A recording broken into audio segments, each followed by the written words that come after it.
"I'd like you all to meet Vanessa, my upgrade," James announced, his voice carrying across the restaurant as he wrapped his arm around the waist of the statuesque blonde. "She understands ambition in a way that some people never will." His eyes fixed on me with a mixture of spite and triumph, champagne glass raised in a mockery of a toast on what should have been our 10th anniversary dinner. The shock of his words hung in the air like shattered glass. 10 years of marriage.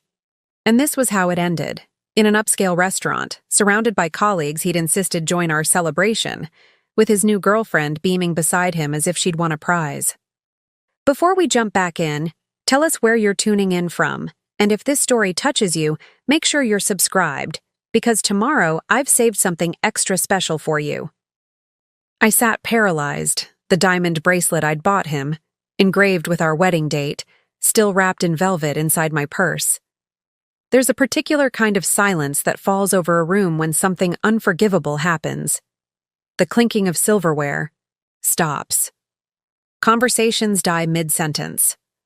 For 3 excruciating seconds, everyone at our table, his colleagues from the prestigious Westbrook capital firm where he'd just been hired, froze, uncertain how to respond to such a flagrant display of cruelty. Vanessa broke the silence with a practiced laugh. "James told me so much about you," she said, her voice dripping with artificial sweetness. "It's brave how you've been supporting his career all these years." Her fingers, adorned with a ring that looked suspiciously similar to one I'd pointed. "Out in a jewelry store last month? Traced patterns on his shoulder?" Some women just weren't meant for the executive lifestyle. I felt the weight of every eye at the table, the pity, the discomfort, the secondhand embarrassment. And beneath it all, a silent question. What would I do now? James had calculated everything perfectly. The public setting, the audience of his, new colleagues, the timing. He knew I wouldn't make a scene. I never did. For 10 years, I'd been the supportive wife who stood in the background, who dimmed her own light so his could shine brighter. The wife who had concealed her own ambitions to protect his fragile ego. "Rebecca," he prompted when I remained silent, irritation flashing across his face. "Aren't you going to welcome Vanessa to the family?" Something inside me shifted then, a tectonic plate moving after years of pressure. The restaurant with its ambient lighting and expensive artwork blurred around the edges of my vision as I found myself at a crossroads, collapse inward or stand my ground. I reached for my water glass, buying time as I considered my options.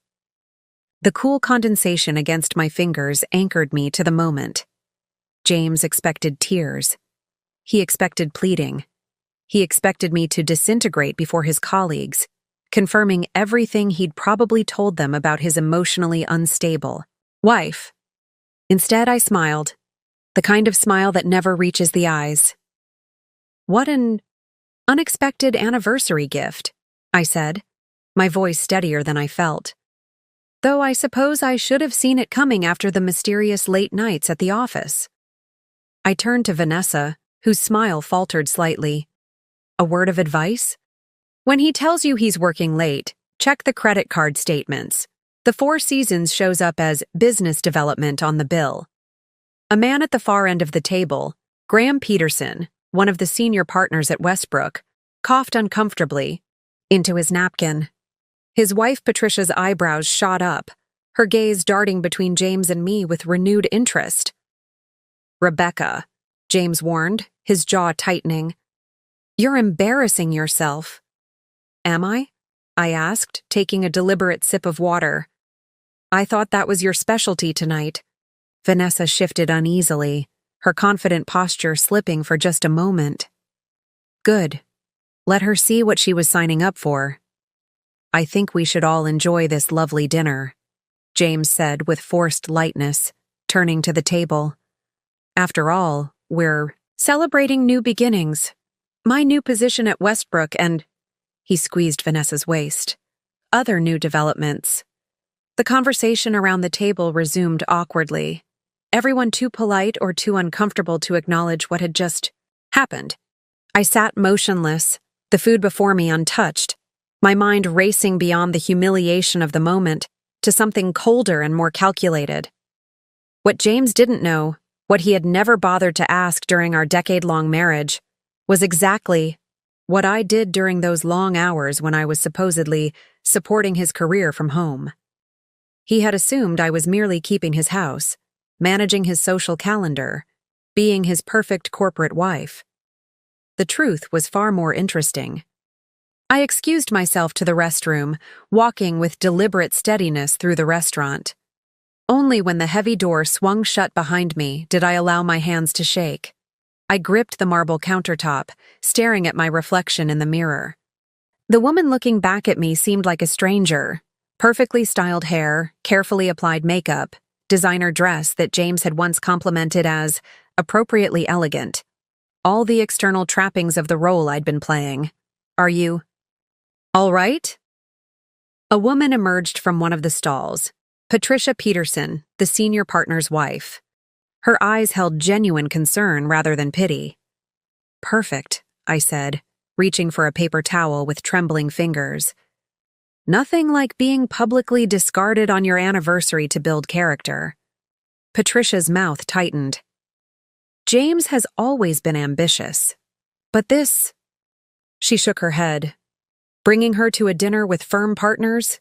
It's not just cruel to you, it's unprofessional. I laughed without humor. James has always excelled at combining cruelty with career advancement. 2 birds, 1 stone. Rebecca. Patricia hesitated, lowering her voice.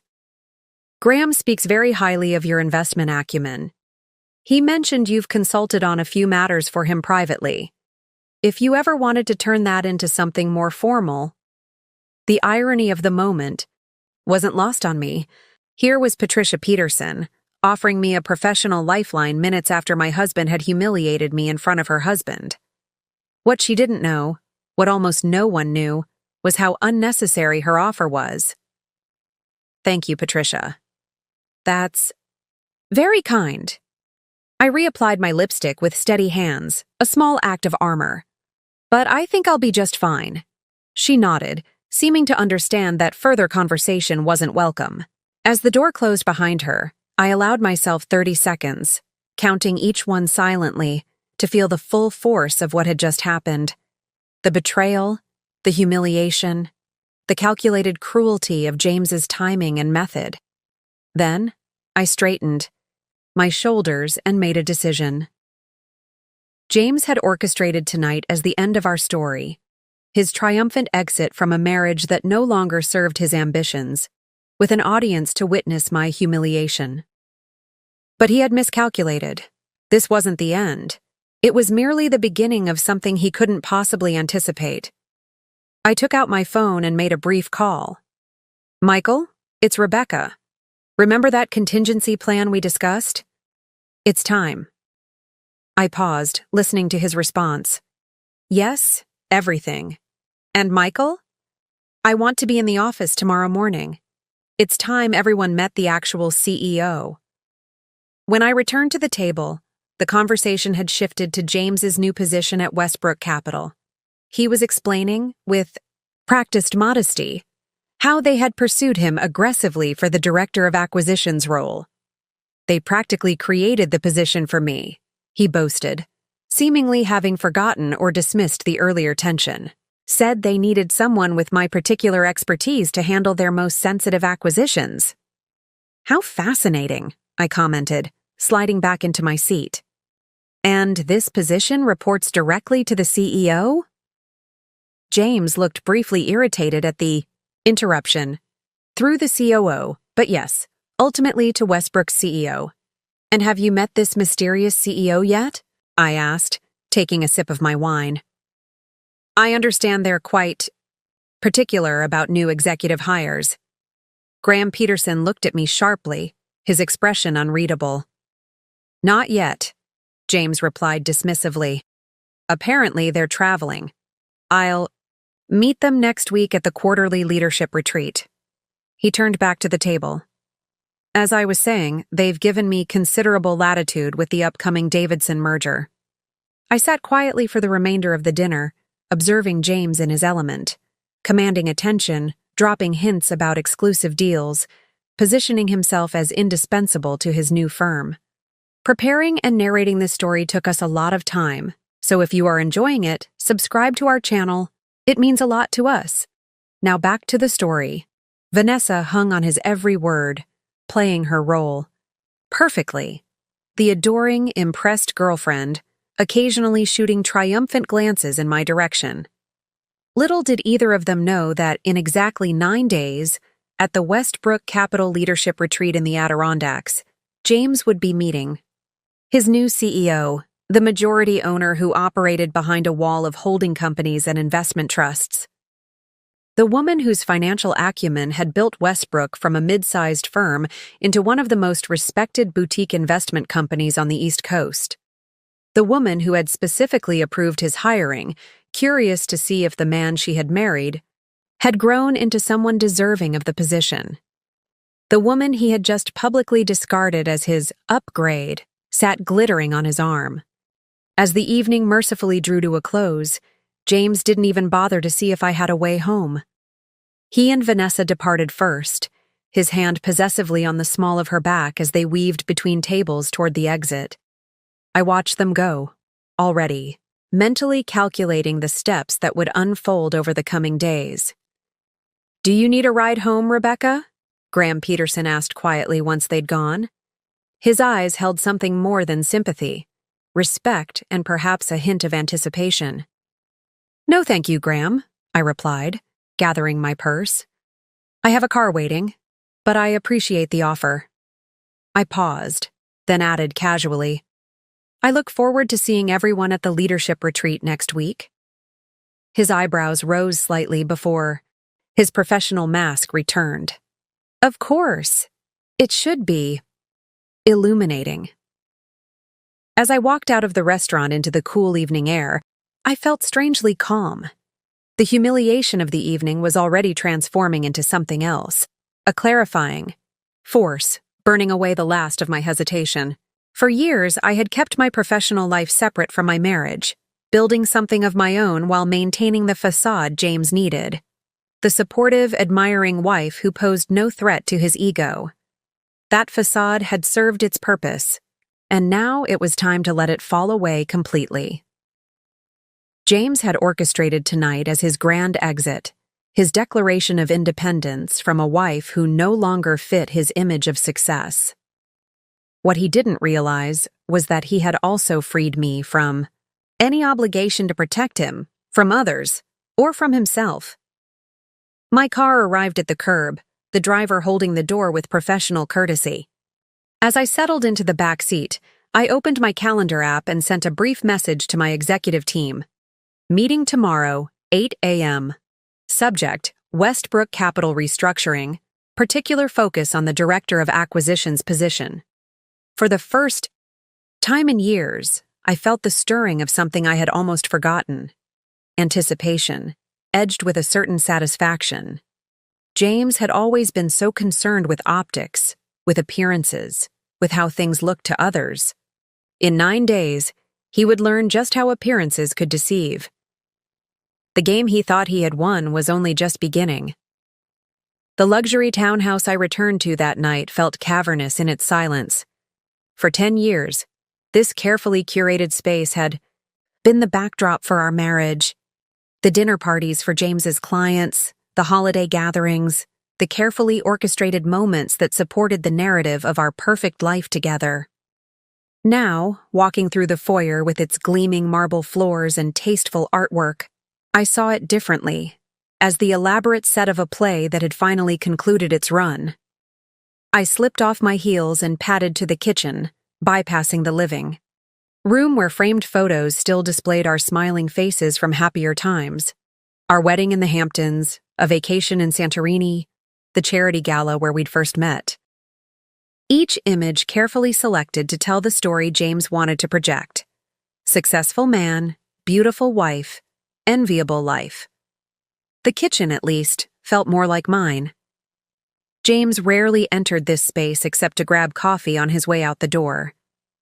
I poured myself a generous glass of the Cabernet he'd deemed too expensive for everyday drinking, and carried it to my private office at the back of the house.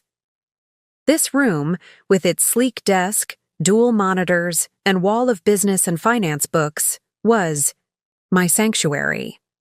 James had patronizingly called it my little home office when I'd insisted on having it built 5 years ago. He assumed I used it for household management and perhaps the occasional charity committee work. He had never bothered to ask why I needed enterprise-grade security on my computer system or why I often took calls behind its closed door. I settled into my chair and unlocked the hidden compartment in my desk drawer, removing a slim folder containing documents I'd hoped never to use.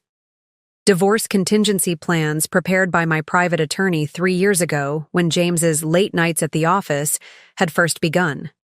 I had suspected then, but chosen to look the other way. Not out of love, that had begun fading years earlier, but out of strategic patience. The night we met flashed through my mind. The Metropolitan Museum Charity Gala, 8 months after I'd quietly founded Keystone Investments with money from my family's trust and 2 silent partners. I was 26, still establishing myself in the financial world under my professional name, my mother's maiden name, Mitchell, while maintaining a separate social identity. James had been charming that night, attentive in a way few men had been once they learned of my financial background. Most were either intimidated or saw me as a prize to be acquired. James, a rising star at his firm, had seemed different, genuinely interested in my thoughts, amusing me with insider stories about Wall Street's absurdities. When he'd asked what I did, I'd given him the simplified version I used at social functions: family business consulting. It wasn't exactly a lie. My family had been in finance for generations, though my father had nearly destroyed that legacy. With a series of disastrous investments before his death, rebuilding from what remained of our family's assets had been my singular focus since graduating from Wharton at 22. James had pursued me relentlessly, and I'd allowed myself to be caught. The marriage made sense at the time. A partner who understood the demands of the financial world but didn't directly compete in my space. Someone who could manage the social aspects of business connections while I built something substantial. Behind the scenes, I'd never intended to keep Keystone a secret from him permanently. In those early days, I had imagined eventually bringing him into my confidence, perhaps even into the business once it was established enough to withstand his ego. But something had shifted during our first year of marriage. "You don't need to work, Becca," he'd said when I mentioned possibly taking a part-time consulting position. "Focus on building our home, our social connections. That's more valuable than whatever entry-level position you'd get." I'd recognized it then, the first glimpse of his need to be the provider, the achiever, the center of our universe. So I'd smiled and agreed, all while continuing to build Keystone through early morning calls, encrypted emails, and charity lunch meetings with business associates. As my company grew, acquiring other investment firms including Westbrook Capital, 3 years ago, so did James's resentment toward what he perceived as my contentment with being just a wife. The more successful he became, the more he seemed to need me to be less ambitious, less independent, less myself. "You've become boring, Rebecca," he'd told me 6 months ago after a dinner party. "All you talk about is household renovations and that book club of yours. My colleagues' wives at least have interesting careers." The irony had been almost painful.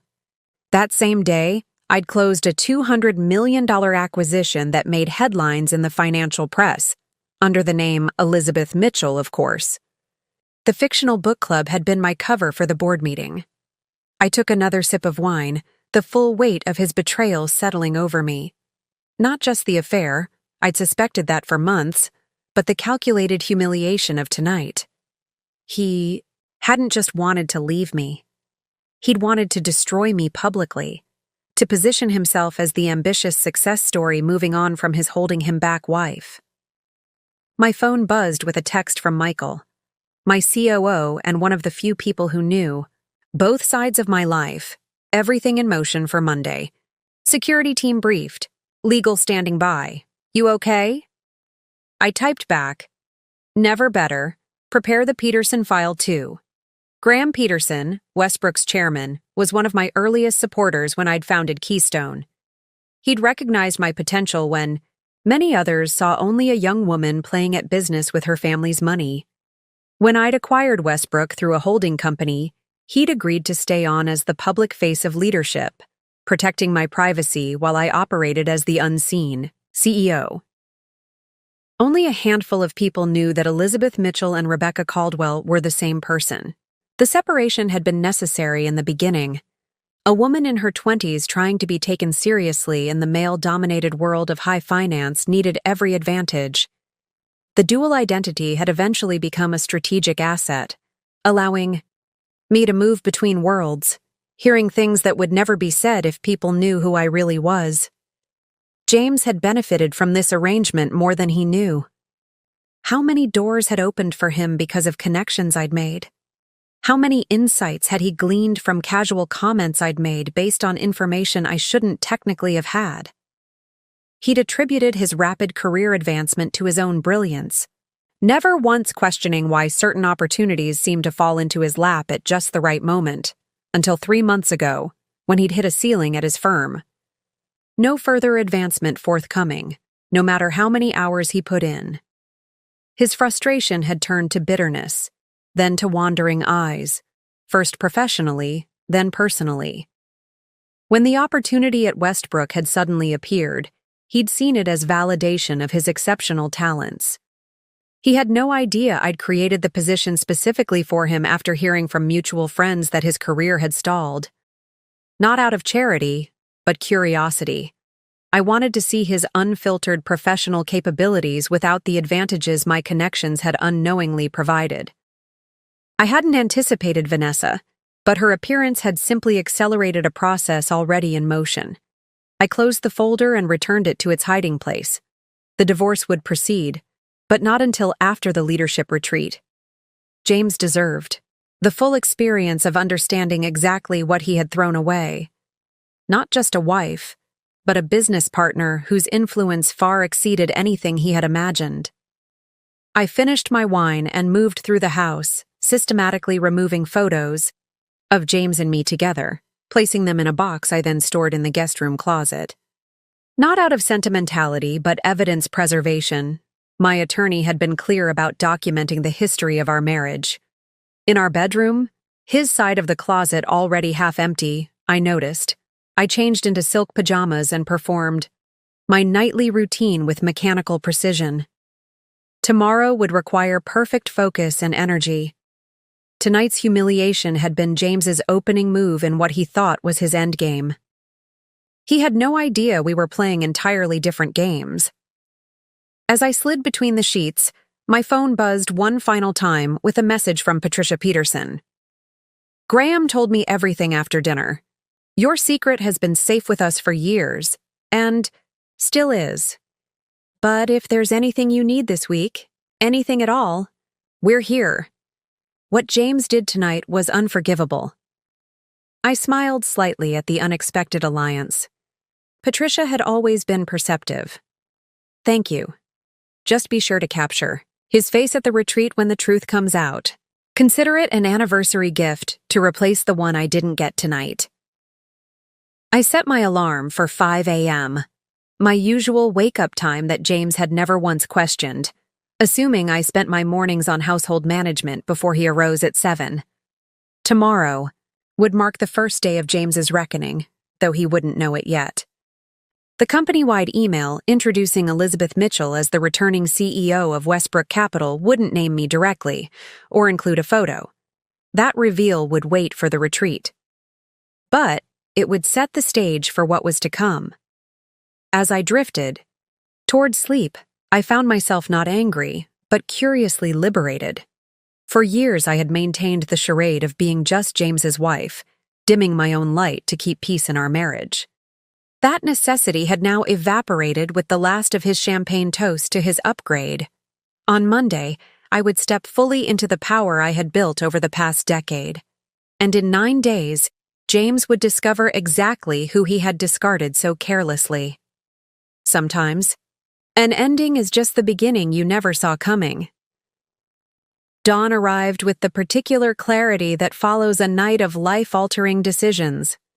I woke before my alarm, the pale light of early morning filtering through the curtains I'd selected years ago to complement James's preference for sleeping late on weekends. Today, their subtle pattern seemed like just another small compromise in a marriage built on them. I moved through my morning routine with practiced efficiency. Shower, hair, makeup applied with the precision of armor. Today I selected a charcoal Armani suit I'd never worn at home, part of my Elizabeth Mitchell wardrobe that hung in a separate closet in my office downtown. The sharp tailoring and subtle power it conveyed belonged to the CEO persona I'd maintained separate from my marriage for a decade. Standing before the full-length mirror, I barely recognized the reflection staring back at me. Not because of the suit. I wore similar attire daily at my actual office, but because of the expression on my face. Gone was the careful mask of supportive wife, the pleasant half-smile I'd perfected for James's business functions. In its place was something harder, clearer, the face of a woman who had finally stopped pretending. "Who are you?" I whispered to my reflection, genuinely curious. For so long I'd compartmentalized my life, Rebecca Caldwell at home, Elizabeth Mitchell in the boardroom, that I'd sometimes lost track of where the performance ended and my authentic self began. Last night's humiliation had torn down that dividing wall. The careful separation I'd maintained between my personal and professional lives had served its purpose, but James had shattered that arrangement with his public cruelty. Now, the woman in the mirror was neither purely Rebecca nor Elizabeth, but something new emerging from both, integrated, undivided, and dangerously clear-eyed. I made coffee in the kitchen, noticing James hadn't returned home last night. His toothbrush was gone from our bathroom, as were several suits from his closet. The swift execution of his exit plan suggested he'd been preparing for this moment for some time, perhaps as long as I'd been preparing for mine. The quiet of the kitchen was interrupted by a text message alert. Vanessa's perfectly made-up face appeared on my phone screen, a social media notification. She'd posted a photo of herself and James from last night, his arm around her waist, champagne glasses raised in a toast. The caption read, "New beginnings with this incredible man. Some people climb the ladder, others are the ladder. So blessed to be with someone who knows the difference. Bond power couple. Moving up." I stared at the image, noting the calculated angle that showcased her diamond bracelet, identical to the one I'd almost given James last night. The irony wasn't lost on me. She was already playing the role of ambitious, man-supportive partner, positioning herself as both trophy and asset to his career, a role I had played myself, though with a dramatically different endgame in mind. The photo ignited something deeper than anger, a profound weariness with the entire charade. How exhausting it had been, maintaining the fiction of the devoted corporate wife while building something significant in the shadows. How many dinner parties had I hosted? How many conversations had I carefully modulated? How many of my own accomplishments had I downplayed to protect James's fragile ego?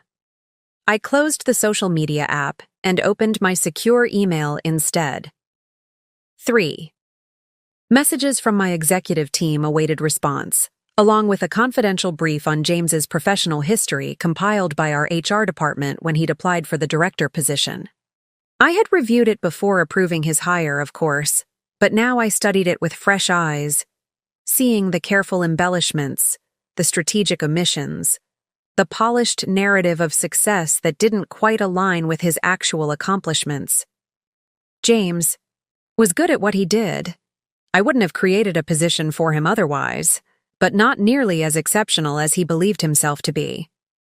His true talent lay in self-promotion, in creating the impression of indispensability while carefully managing upward. It had worked throughout his career, and he'd assumed it would work at Westbrook as well. What he couldn't have known was that I had been watching his playbook for years, recognizing each move for exactly what it was.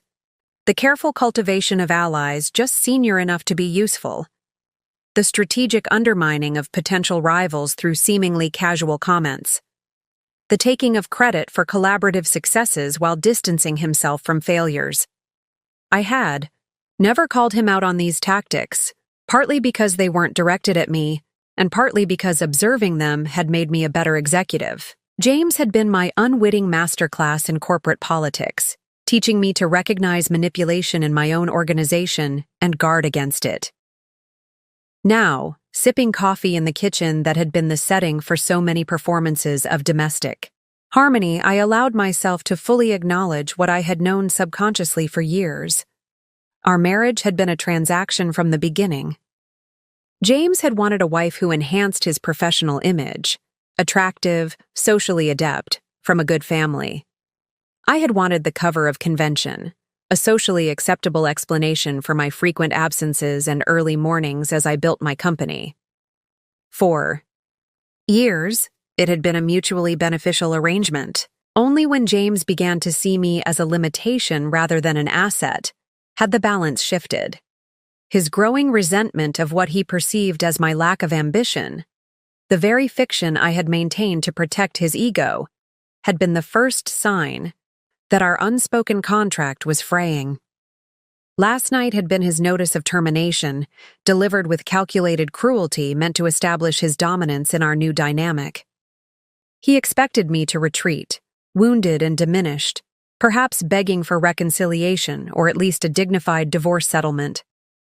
The public humiliation had been designed to establish the narrative from the beginning. Ambitious man moves on from holding him back wife to upgrade to trophy girlfriend who understands his drive. I set down my coffee cup and moved to the window, watching the early morning light illuminate the carefully tended garden behind our home. The property had been purchased with my money, though James believed we'd secured the favorable mortgage through his banking connections. The garden had been designed by a landscape architect he'd insisted we needed to impress his managing director during a summer barbecue 3 years ago. How many aspects of our life together had been constructed as backdrop for his ambitions? And how willingly had I accommodated them while pursuing my own hidden agenda? The realization brought no satisfaction, only a clarifying sadness. We had used each other, certainly, but I had never sought to harm him. Even now, preparing to reveal myself as his ultimate boss, my intention wasn't revenge but simply the removal of a mask that no longer served any purpose. My phone rang, Michael calling for our morning briefing before the executive team meeting. "Good morning, Elizabeth," he said, using my professional name. "Are you coming into the office today?" "Yes," I replied, making a final decision. "It's time to consolidate operations. Have security clear out the downtown apartment this afternoon. I'll be working from home going forward." The downtown apartment, maintained under the name Elizabeth Mitchell, had been my refuge for years, the place where I transformed from Rebecca Caldwell, corporate wife, into Elizabeth Mitchell, CEO. Its necessity had ended last night. "Understood," Michael replied, his tone professional but concerned. "And James, how are you handling that situation?" I considered the question, weighing my personal hurt against my professional responsibilities. "Exactly according to corporate policy," I said finally. "He'll be evaluated on his performance alone, starting today. No special treatment, positive or negative. And the leadership retreat next week? Proceeds as planned. I'll reveal my identity at the beginning of the first session. Make sure Graham is prepared to manage the fallout." After ending the call, I gathered my things: laptop, portfolio, the small overnight bag I kept packed for unexpected business. Trips. As I prepared to leave the house, I paused at the entryway table where a silver-framed photo still stood. James and me on our wedding day, my smile radiant and genuine. I had believed then that our marriage could eventually bridge the divide between my personal and professional lives, that the man I had chosen would be strong enough to celebrate my success rather than feel diminished by it. I had been wrong. Placed the photo face down and walked out the door, locking it behind me.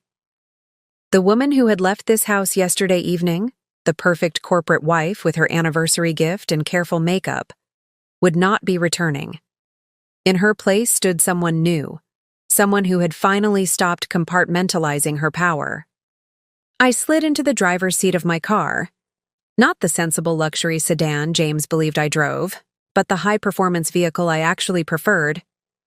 I felt a sudden, unexpected sense of freedom. The weight of maintaining dual identities had been heavier than I'd realized. Now, as I navigated the early morning traffic toward Westbrook's headquarters, I felt lighter, sharper, more fully myself than I had in years. James had orchestrated last night as my ending. He had no idea it was actually his beginning, the start, of discovering exactly who he had been married to all these years and what she was capable of. I smiled slightly as I pulled into my reserved parking space, the one marked CEO that had always been kept empty during my frequent travels. Today, it would be filled. Today, Elizabeth Mitchell would step out of the shadows, and in 9 days, James Caldwell would discover exactly what kind of upgrade his wife actually represented. The Westbrook Capitol building stood 42 stories above Manhattan, its glass facade reflecting the morning sunlight. I'd purchased the property 4 years ago through one of my holding companies, another investment James had never questioned despite its prominence in the financial district. Like so many aspects of my life, it had existed in plain sight, yet remained invisible to him because it didn't align with his perception of who I was. Security greeted me with respectful nods as I crossed the marble lobby. "Good morning, Ms. Mitchell." The private elevator, reserved for executive leadership, opened with a discreet chime, its operator smiling in recognition. "Welcome back, ma'am. The team is assembled in the boardroom." "Thank you, Davis. How's your daughter doing at Columbia?" He beamed with paternal pride. "Dean's List again. That scholarship program you established made all the difference." These small human connections, knowing my employees, their families, their aspirations, had always been a core aspect of my leadership philosophy. While James networked strategically, cultivating only relationships that offered clear advancement, I built genuine connections throughout every level of my organization.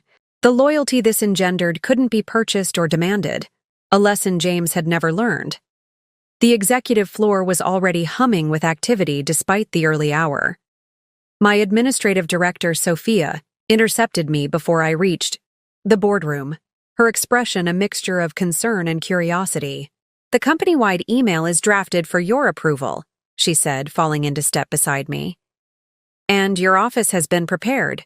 Will you be taking meetings as Elizabeth Mitchell or—" She hesitated, aware of my dual identity but unsure of my intentions going forward. "As myself," I replied. "Just myself. The distinction ends today." She nodded, professional as always, though I caught the flicker of relief in her eyes. Maintaining my separate identities had complicated operations. For my inner circle, requiring elaborate scheduling arrangements and careful communication protocols. And Mr. Caldwell's orientation? He's scheduled to meet with the acquisitions team at 10. I paused, considering. "Proceed as planned. No special treatment." "Understood. And if he should happen to come to the executive floor?" "He won't," I said, with certainty. James never investigates what he believes he already understands. He'll be focused on impressing his direct reports today, not exploring the executive hierarchy. The boardroom fell silent as I entered, 12 faces turning toward me with expressions ranging from curiosity to concern. My executive team, the carefully selected leaders who had helped build Westbrook into what it was today, were among the few who knew both aspects of my life. Michael rose from his chair at the far end of the table. "Good morning, everyone. As you've likely heard, we're navigating an unusual situation." He glanced at me, silently offering the floor. I set my portfolio on the polished table and remained standing, wanting the clarity of this moment to be absolute. "Last night, my husband publicly ended our marriage," I said, my voice steady. "He's recently been hired as Westbrook's new director of acquisitions, a position he believes reports to a CEO he has yet to meet. A ripple of uncomfortable recognition moved through the room. That meeting is scheduled for the leadership retreat next week. Until then, we will proceed with absolute professionalism. Graham Peterson, seated to my right, cleared his throat. To be clear, you want us to treat him exactly as we would any new executive? No indication of his personal connection? Precisely, I confirmed. James will be evaluated solely on his professional merits. His personal choices are irrelevant to his performance here. And when he discovers your position? This from Diane. Levinson, our sharp-eyed general counsel, already anticipating potential legal complications. He'll be given the same options as any executive in his position: adapt to the organizational structure or seek opportunities elsewhere. I surveyed the faces around the table, reading the unasked questions in their expressions. I understand this creates an unusual dynamic. To address the obvious concern, my personal situation will not influence company decisions. James was hired because he has valuable skills our acquisitions team needs. That hasn't changed. What remained unspoken, but understood by everyone in the room, was that James would now have to succeed or fail entirely on his own merits, without the invisible advantages my connections had previously provided. The playing field hadn't been tilted against him. It had simply been leveled. Now, I continued, shifting to business mode, let's discuss the Davidson merger. Michael, where do we stand with regulatory approval? The meeting proceeded efficiently, covering quarterly projections, strategic initiatives, and pressing operational concerns. Throughout the discussion, I felt a growing sense of integration, the artificial barrier between my personal and professional identities dissolving with each minute. This was who I had always been: decisive, strategic, engaged with both the human and financial aspects of business. The performance had been my role as James's wife, not my role as CEO. As the meeting concluded, Graham lingered behind while others filed out. I've watched you build this company for 10 years, he said once we were alone. Seen you navigate market crashes, regulatory challenges, and attempted hostile takeovers without breaking stride. But I've never seen you like this. Like what? I asked, gathering my notes. Fully present, he replied. There's always been a part of you held in reserve, watching the exits. Now? He gestured vaguely. It's like seeing you in complete focus. For the first time, his observation startled me with its accuracy.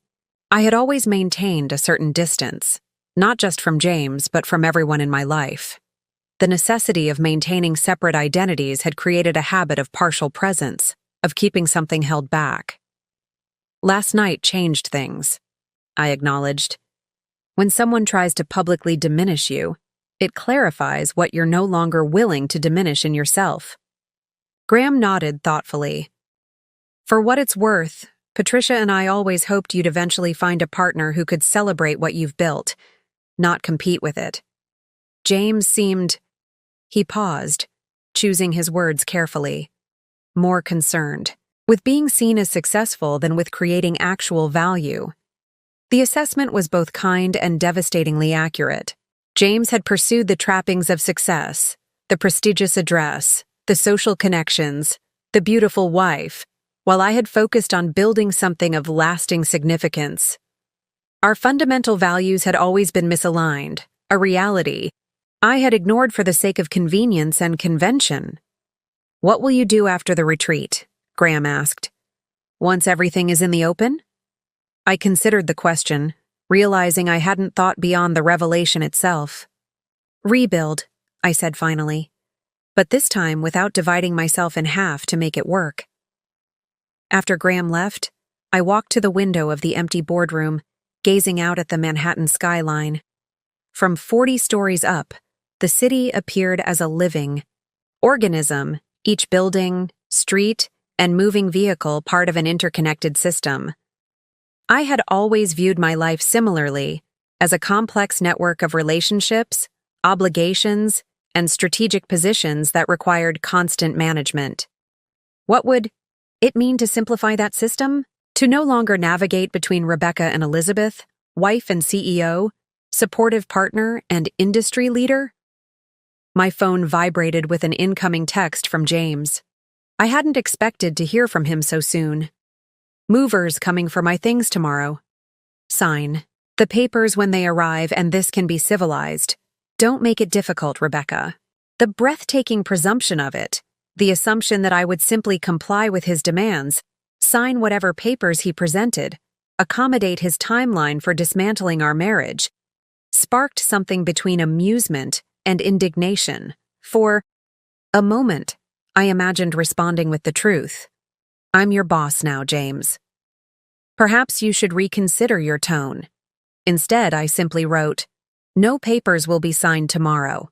My attorney will be in touch regarding an equitable settlement. His response came seconds later. Don't play games. You're not equipped for them. I smiled at the irony, slipping the phone back into my pocket without replying. James had always underestimated me. It was the foundation upon which our entire relationship had been built. His certainty that I was not equipped for conflict had allowed me to build an empire while he watched me bake cookies for his office parties. A soft knock at the door interrupted my thoughts. Sophia entered with a tablet in hand. The company-wide email is ready for your approval, she said, offering me the device. We'll send it at 9 a.m. if you're satisfied with the wording. I reviewed the message, a straightforward announcement that Elizabeth Mitchell, CEO and majority owner of Westbrook Capital, would be returning from extended international work to resume direct leadership of domestic operations. The language was professional and unremarkable, noting that I would be formally introduced to the entire executive team at next week's leadership retreat. No photo was included, no personal details offered, nothing that would alert James to the storm approaching on his horizon. The ordinary corporate announcement contained not a hint of the extraordinary revelation it presaged. Send it, I said, handing back the tablet, and please have my office prepared for the meeting with the investment committee at 11. As Sophia left, I remained by the window, watching the city below. For 10 years, I had built something substantial, while maintaining the fiction that I was merely supporting someone else's ambitions. The compartmentalization had served its purpose, allowing me to move freely between worlds that might otherwise have been closed to me. But James's public rejection had severed that arrangement as surely as if he'd cut a tether. In attempting to diminish me, he had inadvertently freed me from the last constraints of our unspoken agreement. There was a certain poetry to it. His search for an upgrade had released me to finally integrate the fractured aspects of my own life. At precisely 9 a.m., the company-wide email would go out to every Westbrook employee, including the newly hired director of acquisitions. James would read it with the casual disinterest he afforded all corporate communications that didn't directly involve him. He might note the CEO's name without recognition, might even mentally prepare some strategy for impressing this Elizabeth Mitchell when they eventually met.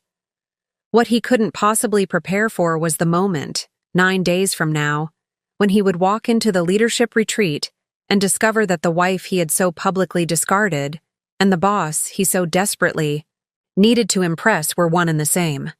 I straightened my shoulders and turned from the window, ready to reclaim the boardroom not as someone's wife, but as exactly who I was, the woman who owned the company, the building, and as of last night, her complete self. James had introduced his upgrade to the world yesterday. Next week, I would finally introduce mine. The week following my anniversary passed in a carefully orchestrated dance of avoidance and preparation. James made no attempt to return to the townhouse, communicating exclusively through increasingly terse text messages about property division and settlement terms. Each message carried the unmistakable assumption that I would acquiesce to his demands without question, an assumption I allowed him to maintain for now. At Westbrook, I operated mostly from my private office on the executive floor, a space unknown to the majority of employees. The company-wide email announcing my return had generated the expected buzz of curiosity, but without a photo or detailed biography, most employees, including James, had no reason to connect Elizabeth Mitchell with Rebecca Caldwell. By Thursday, I had established a new rhythm, integrating my previously divided life into a single, coherent identity. The relief of no longer maintaining separate wardrobes, schedules, and personas was profound, like setting down a heavy burden I'd carried for so long I'd forgotten its weight. It was in this state of newfound clarity that I encountered James for the first time since our anniversary dinner. I had just concluded a meeting with our investment committee when I spotted him in the main corridor of the 30th floor, deep in conversation with two members of his acquisitions team. He hadn't seen me yet, giving me a moment to observe him unnoticed. He looked exactly as he always did in professional settings, impeccably dressed in a tailored suit, his posture conveying casual confidence, one hand gesturing emphatically to underscore whatever point he was making. I recognized the performance instantly. James at his most charming, establishing dominance through selective expertise and carefully calibrated charisma. For a moment, I considered simply turning down another hallway to avoid the encounter. The leadership retreat was only 5 days away. There was no strategic advantage in confronting him now, but something in me rebelled against the idea of altering my path to accommodate his presence, another small adjustment in a decade of such adjustments. Instead, I continued walking directly toward the group, my heels clicking purposefully against the marble floor. The sound drew the attention of one of the acquisitions analysts, a young woman named Taylor, who had recently been promoted. Her eyes widened slightly in recognition. She had attended several executive briefings and knew exactly who I was. "Miss Mitchell," she said, her voice carrying enough to cause James to turn. "I wasn't aware you were back in New York." James's expression shifted from mild irritation at the interruption to professional interest as he assessed me, a woman he didn't recognize, being addressed with obvious deference by his subordinate. I watched the calculation in his eyes, the quick determination that I must be someone worth impressing. "Just returned this week," I replied to Taylor with a warm smile, then turned to James with professional courtesy.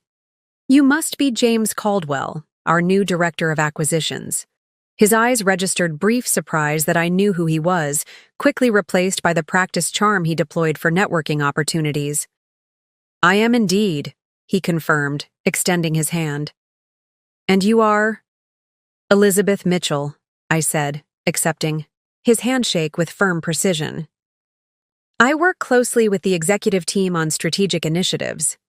His handshake lingered a moment longer than necessary, an old habit I recognized from countless business functions. James had always been tactile when networking, creating an illusion of immediate connection through physical contact. "Strategic initiatives," he repeated, his tone suggesting both interest and a subtle attempt to place me within the corporate hierarchy. "That sounds intriguingly vague."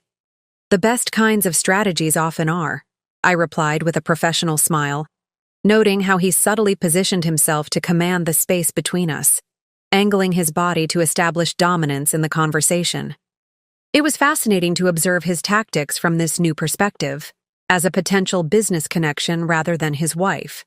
"James has been bringing some interesting perspectives to our Davidson acquisition approach," Taylor offered clearly, trying to highlight her boss's contributions. "I've been reviewing the preliminary work," James added smoothly. "The previous analysis missed several key opportunities for post-merger synergies. I've identified at least 3 areas where we could increase projected returns by nearly 12%. The confidence with which he critiqued work he had barely begun to understand was quintessential James. Bold assertions designed to establish expertise, regardless of whether they were fully supported by facts. In our marriage, I had often nodded, along with such pronouncements. Now, I felt no such obligation. "Interesting," I said, my tone neutral. "The Davidson analysis was actually my project. I'd be curious to hear specifically which synergies you believe were overlooked." A flash of uncertainty crossed his face, quickly masked by renewed confidence. Of course, I'd be happy to walk you through my thinking, perhaps over coffee. I'm still getting to know the key players here. The invitation was classic James, turning a potential challenge into a networking opportunity, while simultaneously gathering intelligence about a new colleague who might influence his standing. I had watched him deploy this exact tactic countless times at industry events. Unfortunately, my schedule is quite full before the leadership retreat, I replied. But I look forward to hearing your detailed analysis there. The Davidson merger will be a central topic of discussion. James's expression shifted subtly.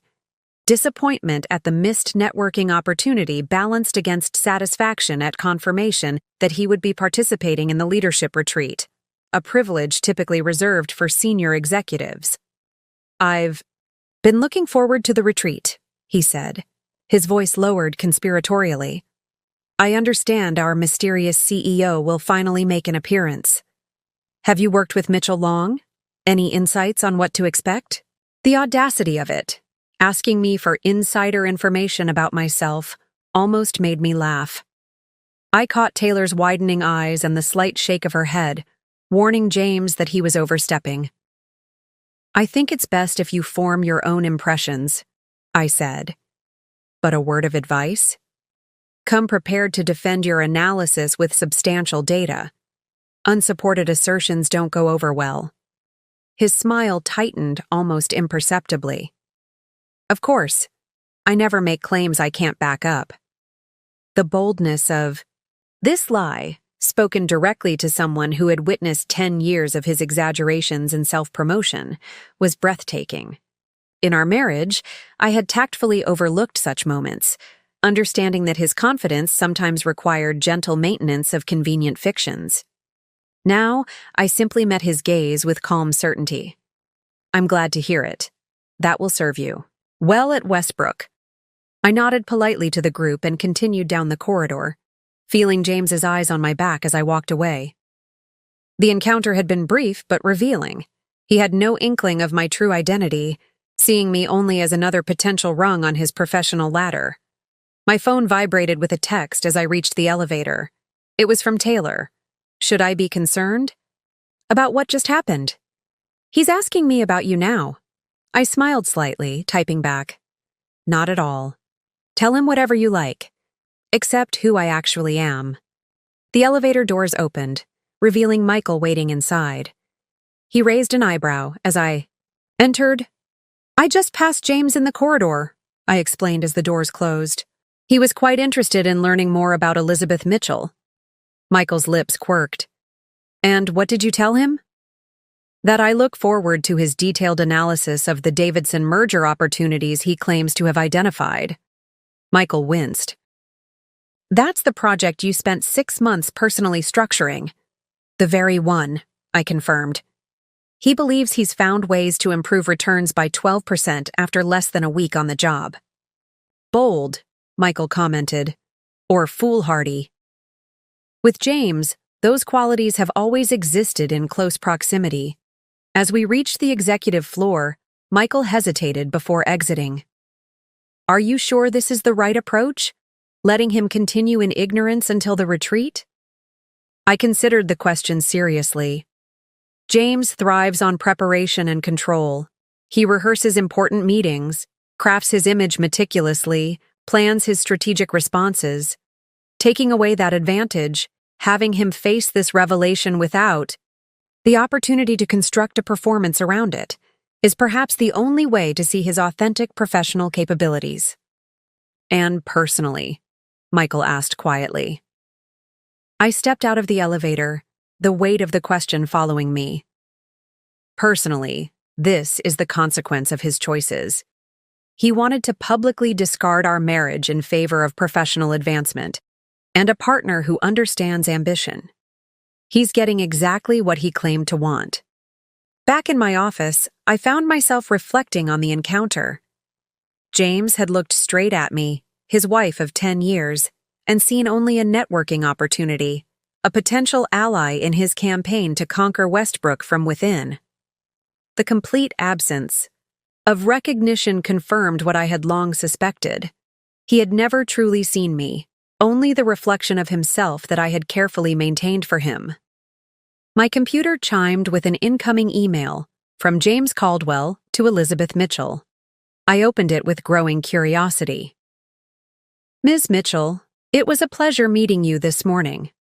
I appreciate your insights regarding the Davidson merger and would welcome the opportunity to discuss my analysis in detail prior to the leadership retreat. While I understand your schedule is busy, even a brief conversation could align our thinking and strengthen Westbrook's negotiating position. I've taken the liberty of attaching some preliminary observations based on my review of the situation. Your feedback would be invaluable. Best regards, James Caldwell, Director of Acquisitions. Attached was a 5-page document outlining his strategic enhancements to the Davidson merger approach. I opened it, curiosity overcoming my initial amusement at his persistence. The analysis was not entirely without merit. James had indeed identified several potential improvements to the integration timeline, though his projected 12% return increase was wildly optimistic. More interesting was how he had packaged relatively standard observations as revolutionary insights, a talent for presentation that had served him well throughout his career. What the document revealed most clearly, however, was his fundamental approach. Finding ways to claim credit for existing work while positioning himself as the solution to problems that hadn't yet been identified. It was the same strategy he had deployed in our marriage, creating narratives where he was always the hero, the visionary, the indispensable factor for success. I closed the document without replying. Let him wonder whether his overture had been well received. The uncertainty would likely drive him to prepare even more thoroughly for the leadership retreat, which could only benefit Westbrook regardless of what happened afterward. My calendar alert chimed, reminding me of my afternoon meeting with legal counsel regarding the divorce. The juxtaposition was jarring, from reviewing James's professional posturing to discussing the dissolution of our marriage in the space of an hour. As I gathered my materials for the meeting, my phone rang, an unfamiliar number. I answered with, "Professional caution. Elizabeth Mitchell speaking. Ms. Mitchell." A woman's voice, cool and slightly hesitant. "This is Vanessa Lawson. I believe we have a mutual acquaintance." The unexpectedness of it, James's new girlfriend calling my professional line, momentarily left me speechless. "I see," I managed finally. "And how did you get this number, Ms. Lawson?" "James mentioned meeting you today. I did some research. I work in public relations. Finding people is part of my job." The pride in her voice was unmistakable, as was the subtle warning that she had resources and wasn't afraid to use them. "How resourceful," I replied neutrally. "What can I do for you?" "I understand you're involved with the leadership team at Westbrook," she continued. "James is very excited about the retreat next week. I was hoping we might meet for lunch. I always like to know who the key players are in James's professional life." The audacity was almost admirable. Vanessa was deploying the same strategy I had observed countless corporate spouses use over the years, inserting themselves into their partner's professional network, gathering intelligence, creating social connections that could later be leveraged. "I'm afraid my schedule doesn't permit social lunches at the moment," I said, "and I generally maintain a professional separation between work relationships and personal entanglements." "Of course," she replied, her tone cooling further. "I just thought, given your position, you might appreciate the broader context of James's situation. He's going through some personal changes that might affect his focus temporarily." The implication was clear. She was attempting to explain away any potential performance issues by referencing his divorce, while simultaneously establishing herself as his spokesperson and defender. "Ms. Lawson," I said carefully, "let me be very clear. At Westbrook Capital, we evaluate our executives solely on their professional performance. Their personal lives, including who they choose to associate with, are entirely their own business, provided they don't impact company operations." I understand completely, she responded, a new edge in her voice. I just wanted to introduce myself since we'll likely be seeing each other at company functions going forward. James speaks very highly of Westbrook's potential. Westbrook's potential, I repeated, noting the phrasing.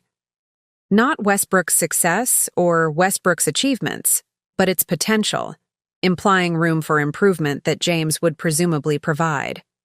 Well, thank you for the call, Ms. Lawson. I'm sure we'll have an opportunity to meet eventually. I ended the conversation as politely as efficiency allowed, making a mental note to have our security team review our communication protocols. If Vanessa had obtained my direct line, other sensitive information might also be compromised. The call left me with an unsettled feeling I couldn't immediately identify. It wasn't jealousy. Whatever emotional attachment I'd felt toward James had been systematically dismantled by years of his subtle undermining, capped by his public humiliation strategy. Rather, it was the recognition of a pattern being repeated.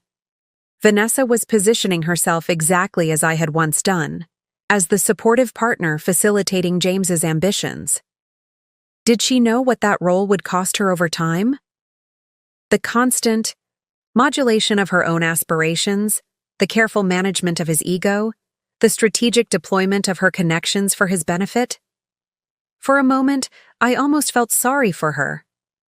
Then I remembered her smirking presence at my anniversary dinner, her deliberate participation in my public humiliation, her calculated comment about women supporting careers versus understanding ambition. She had made her choice with eyes wide open, positioning herself as an upgrade to a wife she believed was inconsequential. In 5 days, both she and James would discover just how profound their miscalculation had been. I gathered my materials and headed to the legal meeting, a new resolve strengthening my steps. The encounter with James and the call from Vanessa had clarified something I had been reluctant to fully acknowledge. The leadership retreat wasn't just about professional revelation. It was about reclaiming narrative control from people who had attempted to define me without consent. James had cast me as the discarded wife, Vanessa as the outmoded predecessor. Neither had bothered to look beyond the role they had assigned me to see who I actually was. Their mistake wasn't in leaving me behind. It was in failing to recognize I had never been where they thought I was in the first place. The Westbrook Leadership Retreat had been a cornerstone of company culture since long before my acquisition of the firm. Held annually at a secluded lodge in the Adirondacks, it combined strategic planning with team-building exercises designed to strengthen relationships among the executive team. This year, the 3-day event carried additional significance as the formal introduction of Elizabeth Mitchell as the active CEO to those who hadn't yet worked directly with me. I arrived at the lodge a day early, using the time to review my presentation materials and confirm the weekend's arrangements with the event coordinator.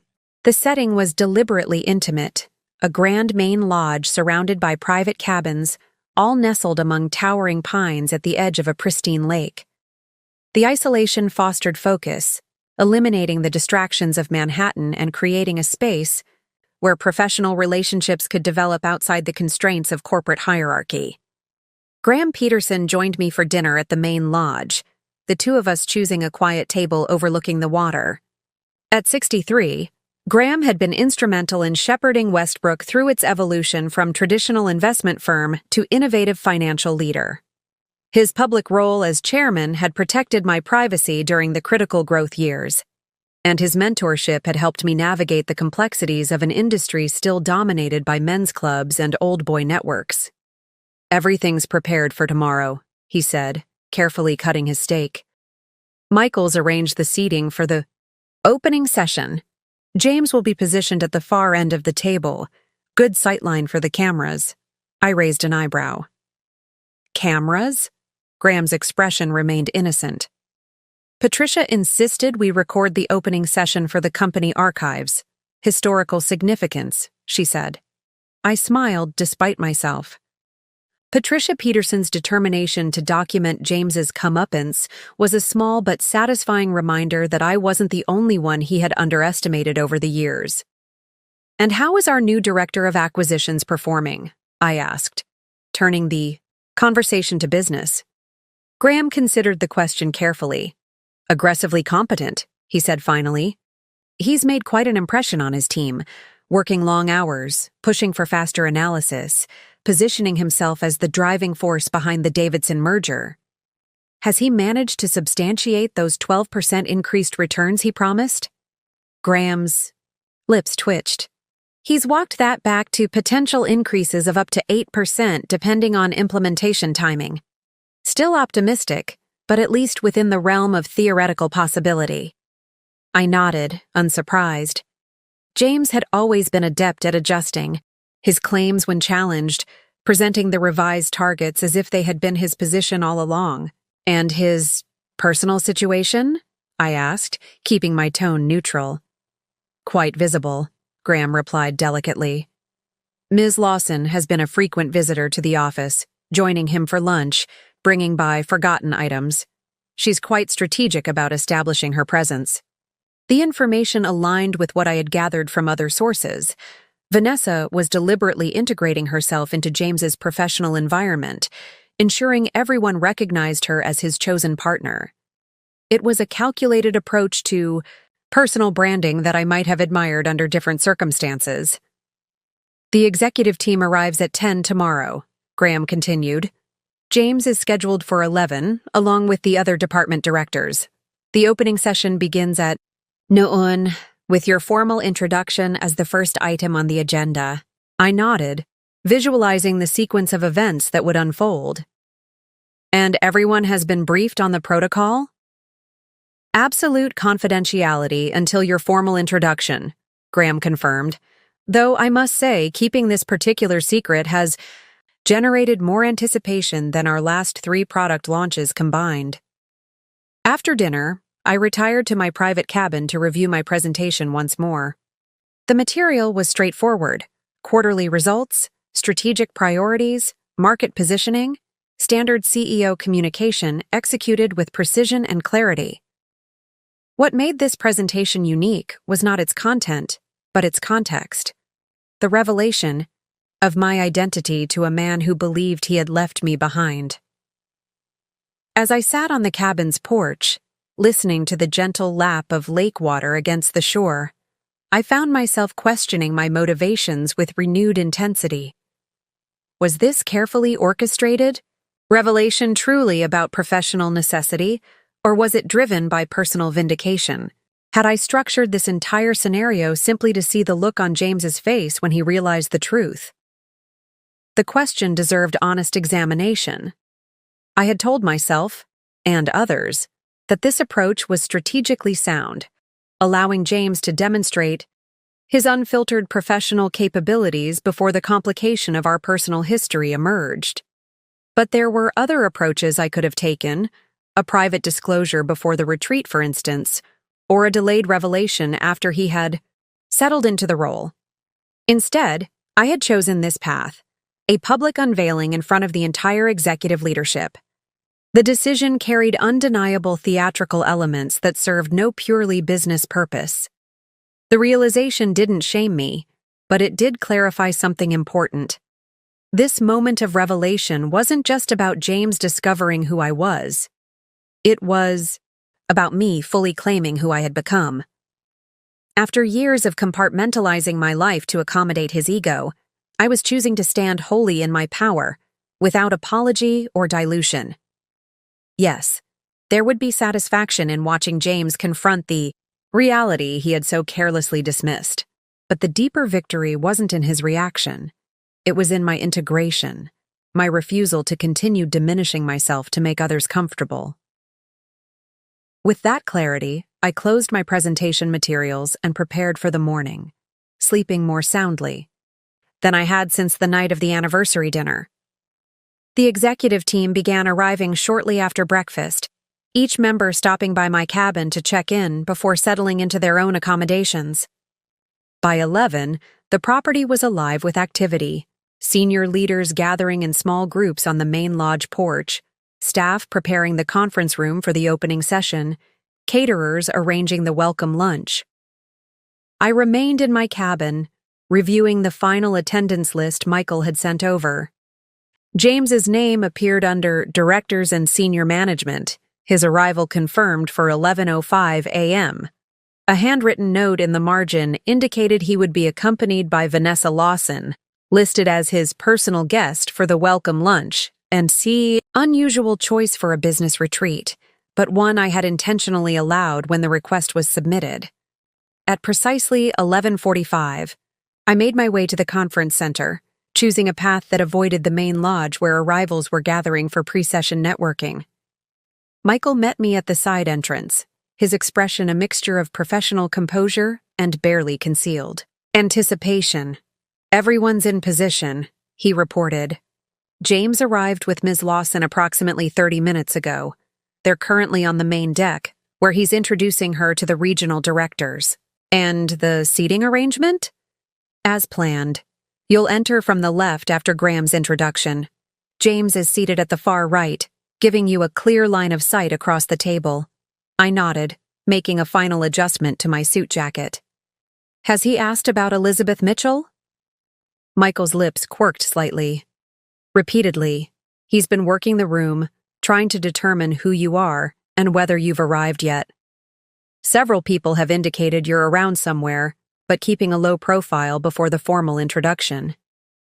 The predictability of James's behavior was almost comforting, networking aggressively, gathering intelligence, positioning himself advantageously before an important meeting.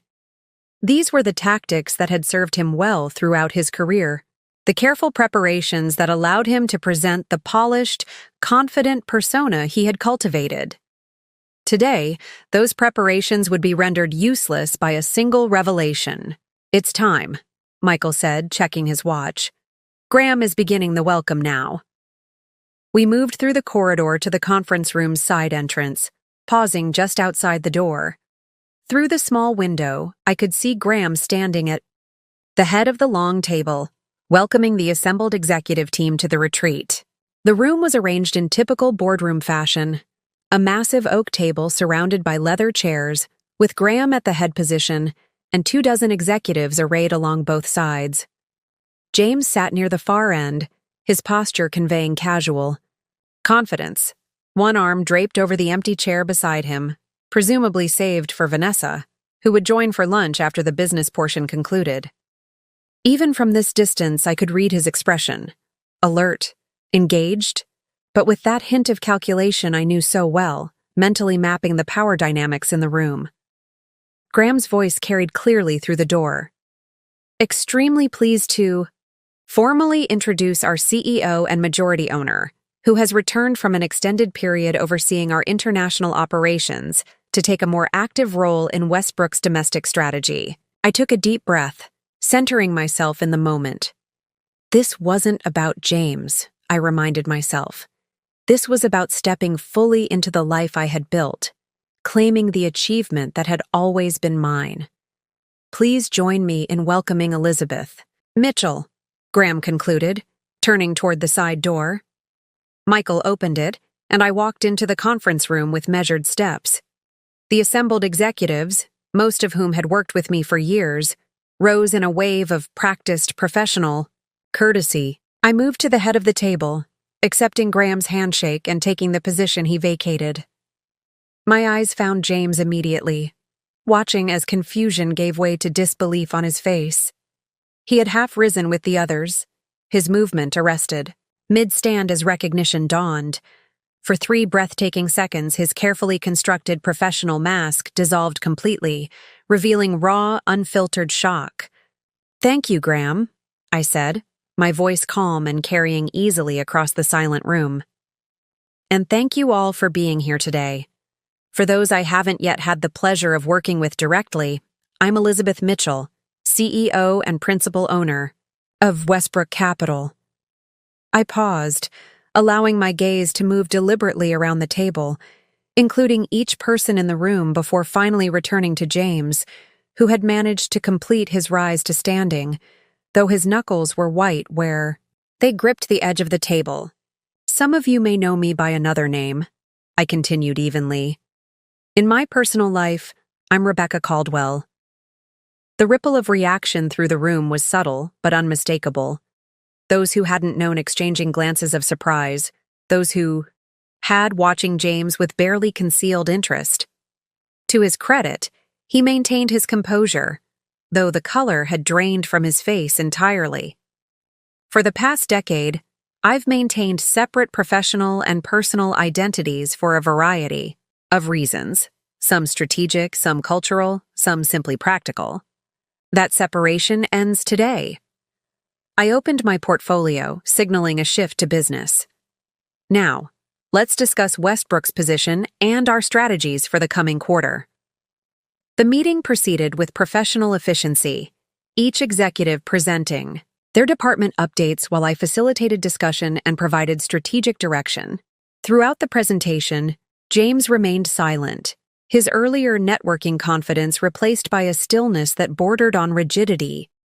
I neither avoided him nor singled him out, treating him exactly as I did every other director in the room, with professional courtesy and appropriate attention to his departmental concerns. When the Davidson merger appeared on the agenda, I acknowledged his team's contributions to the analysis without specific reference to our previous interaction. Only once did our eyes meet directly, during Michael's presentation on organizational structure, when a slide displayed the executive reporting lines with James's position, clearly subordinate to both Michael and me.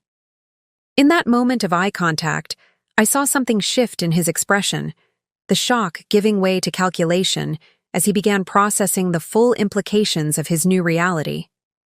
As the meeting concluded and executives began gathering their materials, I made a final announcement.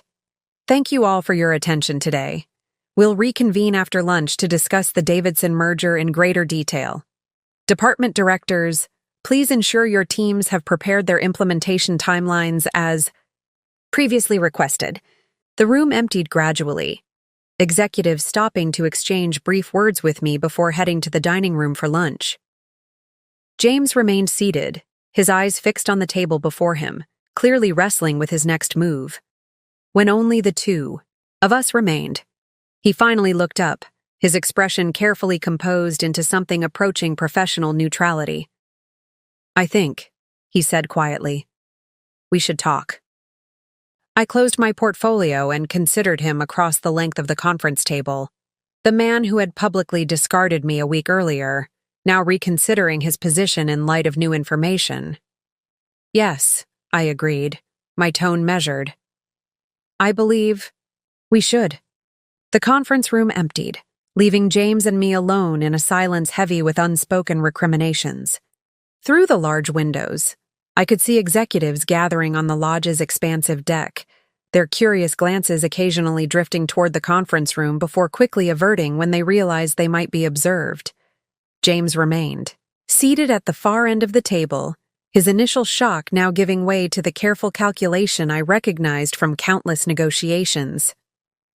I made no move to approach him, instead organizing my presentation materials with unhurried precision. Let him come to me, I decided. Let him traverse the physical distance he had created between us. After what seemed like minutes but was likely only seconds, he stood and walked toward me, each step measured as if approaching an unexploded device. He chose a chair 3 seats away, close enough for private conversation, but maintaining a buffer that spoke volumes about his uncertainty. You're Elizabeth Mitchell, he said finally, his voice flat with disbelief, despite having had nearly an hour to process this reality. I am, I confirmed simply. For how long? The question came quickly, an edge of accusation beneath the words. I founded Keystone Investments, Westbrook's parent company, 11 years ago, shortly before we met. The name Elizabeth Mitchell is from my maternal grandmother. His eyes narrowed, processing implications with the rapid calculation that had always made him effective in crisis scenarios. The entire time we were married, you were running a major investment firm without telling me. It wasn't a question, but I answered anyway. Yes. Why? The single word carried layers of incredulity. Why the secrecy? Why the separate identity? I considered the question carefully, wanting to be precise in my response. Initially, it was a pragmatic business decision.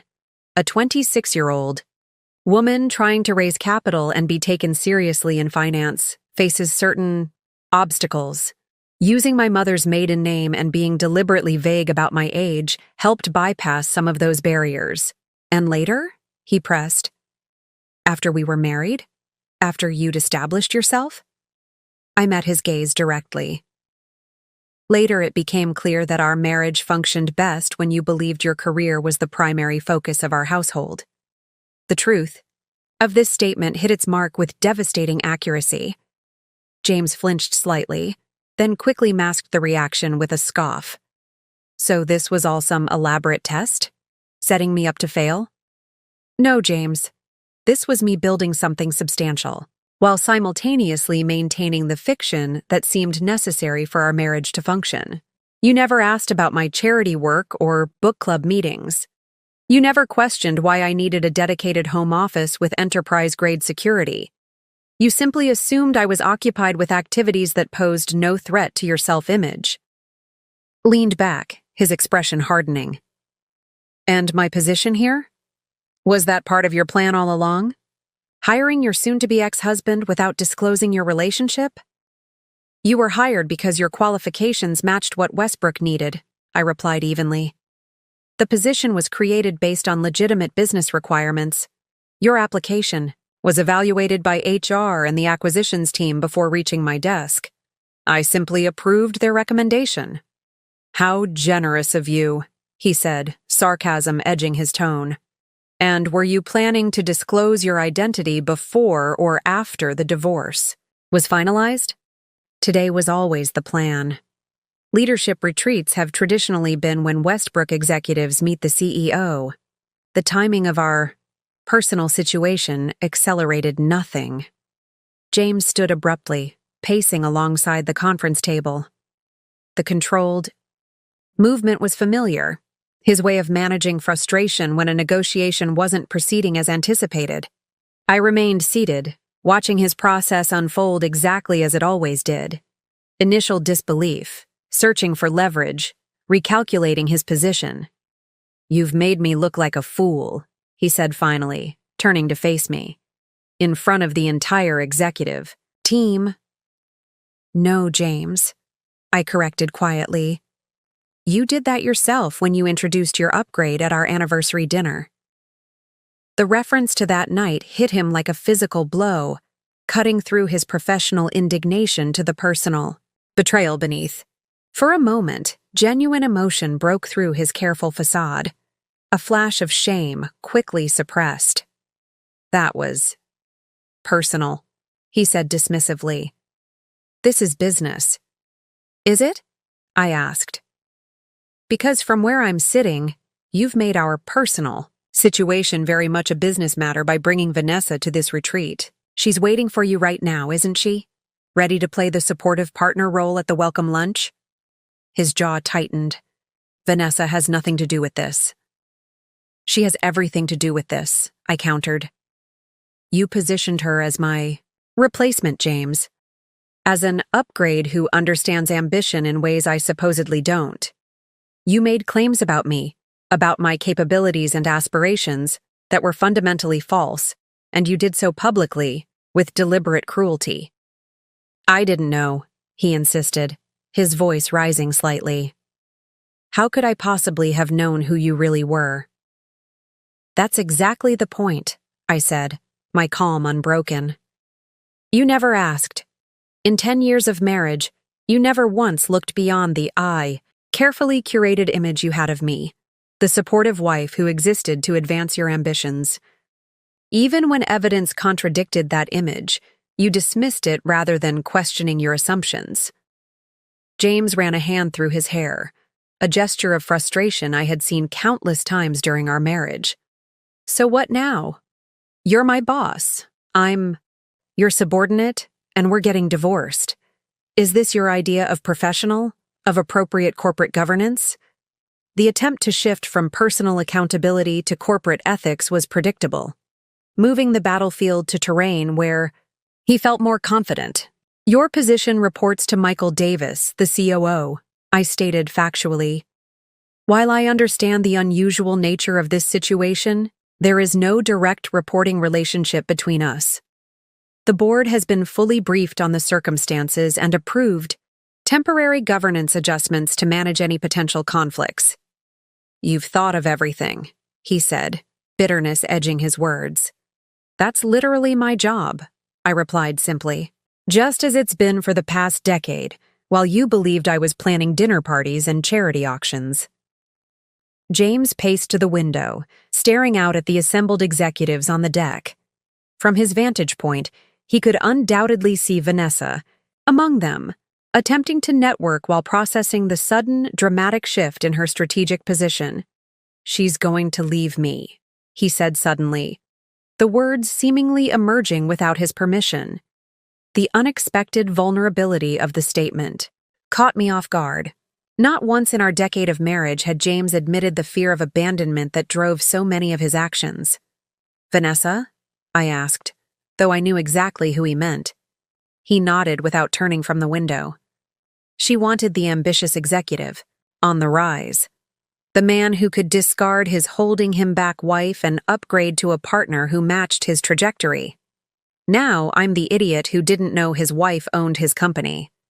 The punchline to a corporate joke. For a fleeting moment, I felt an echo of the empathy that had once bound us together, the recognition of his fundamental insecurity beneath the confident exterior. Then I remembered the calculated cruelty of his public dismissal, the deliberate humiliation he had orchestrated, and my momentary compassion hardened into something more resolute. Your relationship with Vanessa is not my concern, I said. But I would note that if she leaves because your professional standing has been compromised, she's proving my point rather than yours. A partner who values your status over your character was never an upgrade in any meaningful sense. He turned from the window, his expression tightening back into professional neutrality. What exactly do you want from me, Rebecca? Or should I call you Elizabeth now? What I want is irrelevant to your professional responsibilities, I replied. You were hired to lead the acquisitions team because your skills are valuable to Westbrook. That assessment hasn't changed because of our personal situation. So I should just… What? Pretend this morning never happened? Go back to work as if my wife isn't secretly the CEO who approved my hiring? Not secretly, I corrected. Not anymore. And what you do next is entirely your decision. You can resign if you find the situation untenable. You can request a transfer to one of our regional offices if you prefer more distance. Or you can demonstrate the professional capabilities that earned you this position in the first place. James studied me, with the careful attention he typically reserved for complex negotiations, searching for hidden motivations behind my measured words. You want me to stay, he said finally, realization dawning. This isn't about humiliating me. You actually want me to continue in this role. I allowed a small, precise smile. What I want is for Westbrook to retain valuable talent, regardless of personal complications. Your performance this week, while you believed you were impressing an unknown CEO, demonstrated genuine capabilities. Those capabilities remain useful to this organization. Even after what happened at the anniversary dinner, the question contained a note of genuine puzzlement, as if he couldn't reconcile my professional assessment with his personal actions. Business and personal are separate considerations, I said. I've maintained that separation for years. The question is whether you can do the same. He laughed without humor. You make it sound so simple. It's not simple, I acknowledged. But it is. Clear. Your professional value hasn't changed because of our personal circumstances. What has changed is your understanding of the actual power dynamics at play. James moved back to the conference table, resting his hands on the polished wood, as if seeking stability. All those years, he said quietly. All those nights I came home talking about my deals, my achievements, my career trajectory. You were running a company worth billions. Yes, Why didn't you tell me?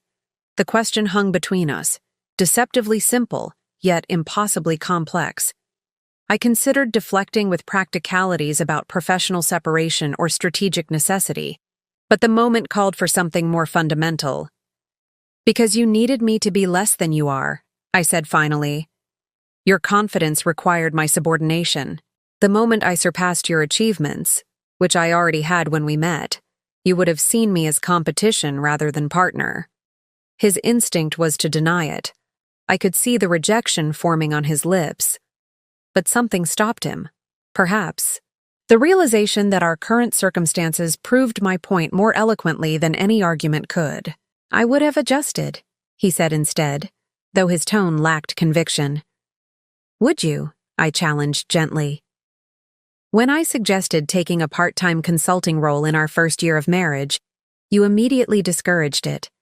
When my friend Lauren started her own business, you called her aggressively ambitious and questioned her priorities. Every woman in your professional circle who demonstrated significant achievement became someone to critique rather than admire. He had no response to this, perhaps recognizing the pattern for the first time himself. Your professional identity has always been built on being exceptional, I continued. The star performer, the indispensable talent, the one moving fastest, up the ladder.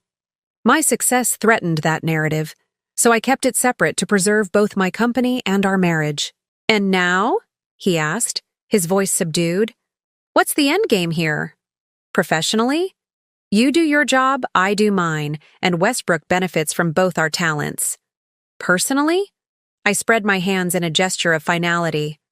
That book is closed, James. You made that decision very publicly last week. His expression hardened. So this was revenge, making me look foolish in front of the entire executive team. No, I corrected firmly. This was scheduled months ago, before you ever interviewed for the position. Your timing with Vanessa created this particular scenario, not mine.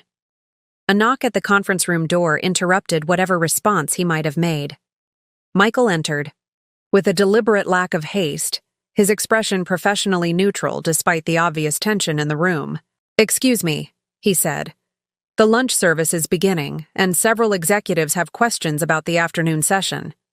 Thank you, Michael, I replied, gathering my materials. I'll join them momentarily. James straightened, adjusting his tie in an unconscious gesture of composure. And Ms. Lawson? She's still at the retreat as my guest. I considered this briefly. That's your decision. If you feel her presence is appropriate under the circumstances, she's welcome to stay. The subtle challenge in my words wasn't lost on him. Having Vanessa remain would force him to navigate introduction of his upgrade to his newly revealed boss wife, a social complexity that would test even his considerable interpersonal skills. I think, he said carefully, it might be best if she returned to the city this afternoon. I nodded without comment, neither approving nor questioning his choice. As I moved toward the door, James's voice stopped me. What was real? He asked. The question bare of pretense for perhaps the first time in our relationship. In our marriage. Was any of it genuine? I turned back, finding unexpected honesty in his expression. For a moment, the calculated networker and status-seeking executive were gone, leaving only the man I had once believed I could build a life with. My hope was real, I said quietly. My belief that eventually we could be true partners. That you would become secure enough in your own achievements to celebrate mine. That hope faded gradually, replaced by the pragmatic recognition that our marriage worked precisely because you didn't know who I really was. He absorbed this with a slight nod, neither accepting nor rejecting the assessment. And now everyone knows. Yes, I agreed. Now everyone knows. As I left the conference room, I felt the weight of his gaze following me. Not with anger or calculation now, but with something closer to genuine reckoning. For perhaps the first time, James was seeing me clearly, without the distorting lens, of his own needs and assumptions. Outside, the executive team waited on the lodge deck, conversations pausing briefly as I emerged. Among them stood Vanessa, her confident posture now uncertain, her networking smile faltering as she registered the gravity of conversations happening around her. Graham Peterson approached, offering a glass of sparkling water with a subtle nod of support. "Everything all right?" he asked quietly. "Professional boundaries established," I replied, matching his discretion. "Personal consequences acknowledged." Graham's eyes moved past me to where James now exited the conference room, his expression carefully composed into professional neutrality despite the seismic shift in his circumstances. "And Mr. Caldwell?" Graham asked. I watched as James made his way directly to Vanessa, bending to speak quietly in her ear. Her expression shifted from confusion to disbelief, her eyes darting to me with sudden recognition. "Making difficult decisions," I observed, "about what kind of man he wants to be going forward." As the group moved toward the dining room for lunch, I caught fragments of conversation around me. Speculation about what had transpired in the conference room, assessments of James's future with the company, theories about our marriage and its dissolution. For once, I made no effort to manage these narratives. The truth, in all its complicated reality, was finally sufficient. The game of perception that had defined our relationship for a decade had ended. What remained was the straightforward reality that James had been avoiding since the moment we met. I had always been more than he imagined, and his failure to see it had ultimately cost him everything he genuinely valued.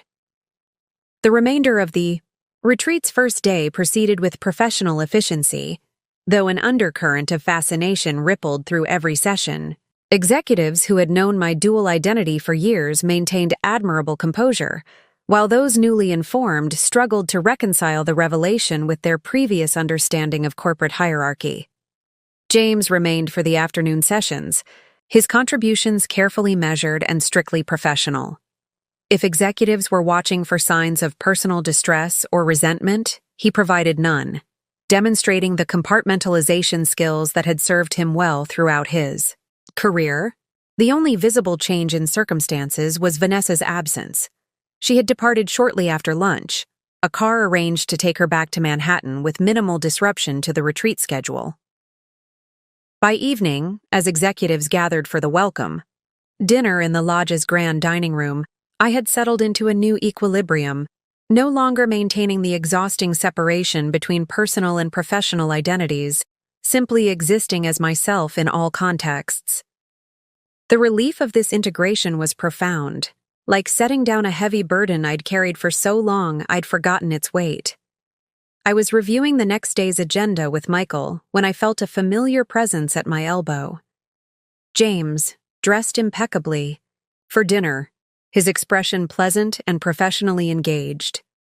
"Ms. Mitchell," he said, his tone pitched to carry just far enough for those nearby to hear. "I was hoping we might discuss the implementation timeline for the Davidson integration. I've had some thoughts about streamlining the process. The deliberate use of my professional name, the careful positioning of our interaction as purely business-focused. It was classic James, reframing our dynamic on terms he found more favorable. "Of course, Mr. Caldwell," I replied, matching his professional tone. "Perhaps after dinner. The lake path is quite pleasant for walking conversations." His momentary surprise at my easy acceptance was quickly masked with a nod. "That would be perfect. Thank you."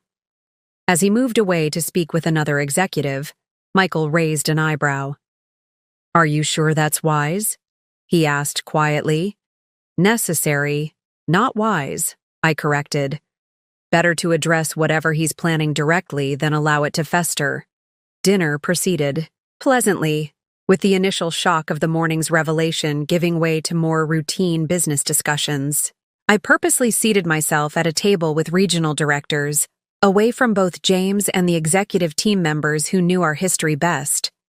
The conversation remained focused on business opportunities and strategic initiatives, precisely as it should at a leadership retreat. As coffee and dessert were served, I excused myself, indicating I needed to prepare for the following day's presentations. James caught my eye across the room, a subtle nod confirming our planned conversation. 20 minutes later, I made my way to the lakeshore path, a well-lit trail that curved along the water's edge before looping back to the main lodge. James was already waiting, standing at the trailhead with his hands in his pockets, gazing out over the darkened lake. The setting sun cast long shadows across the water, creating a scene of deceptive tranquility. "Thank you for meeting me," he said as I approached, his tone softer than the professional cadence he'd used earlier. "You mentioned the Davidson timeline," I prompted, indicating we should walk. We fell into step along the path, maintaining a professional distance between us. For several moments, James said nothing, seemingly gathering his thoughts. When he finally spoke, his voice held none of the business focus he'd projected at dinner. "I spoke with Vanessa during her drive back to the city," he said. "She's reconsidering our relationship." I said nothing, waiting for him to reach his actual point. This wasn't about Davidson's implementation timeline, and we both knew it. "She feels I misrepresented my position at Westbrook," he continued, a note of practiced vulnerability entering his voice, "that I led her to believe I had more authority than I actually do." "Did you?" I asked simply. He shrugged, the gesture admitting more than his words. I emphasized the possibilities of the role rather than its current limitations. We walked in, silence for another stretch of path, the gentle lapping of lake water against the shore filling the space between us.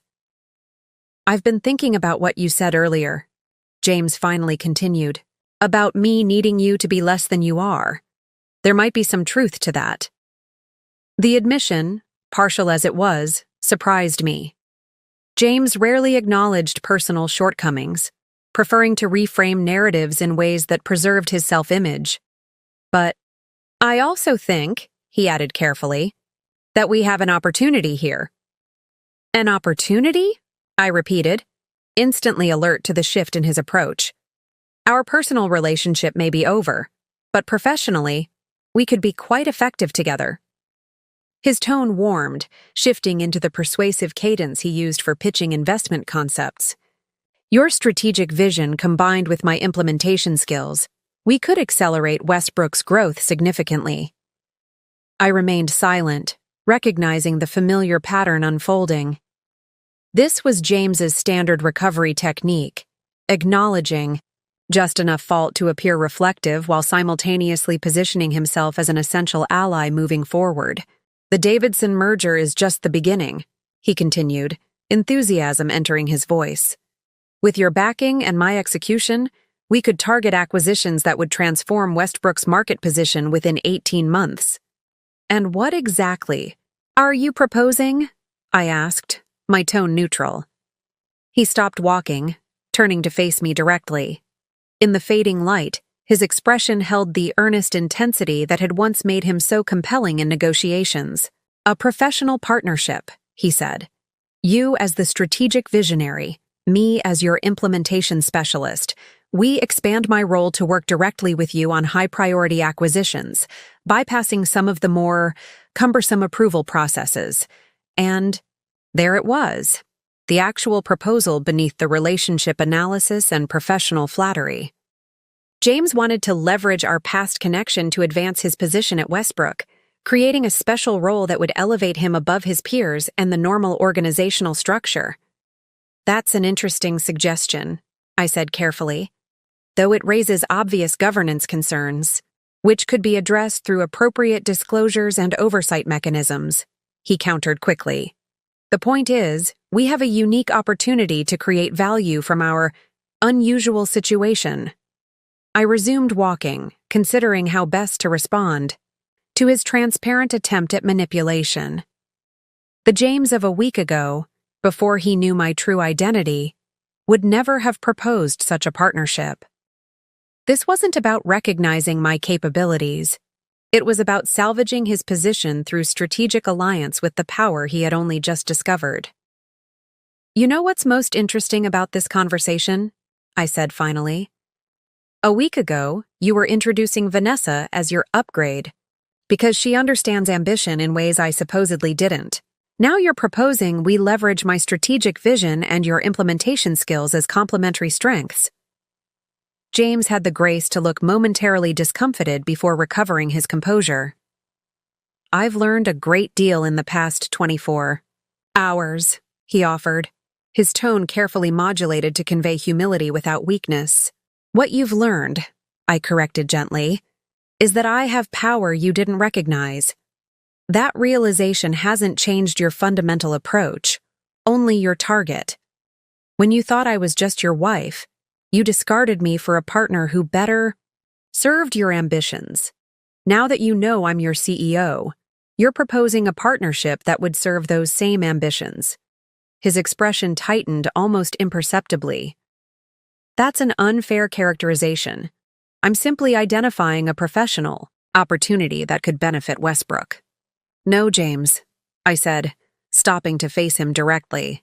You're attempting to leverage our past relationship to create special circumstances for yourself, the same way you've leveraged every relationship throughout your career, not for mutual benefit, but for your personal advancement.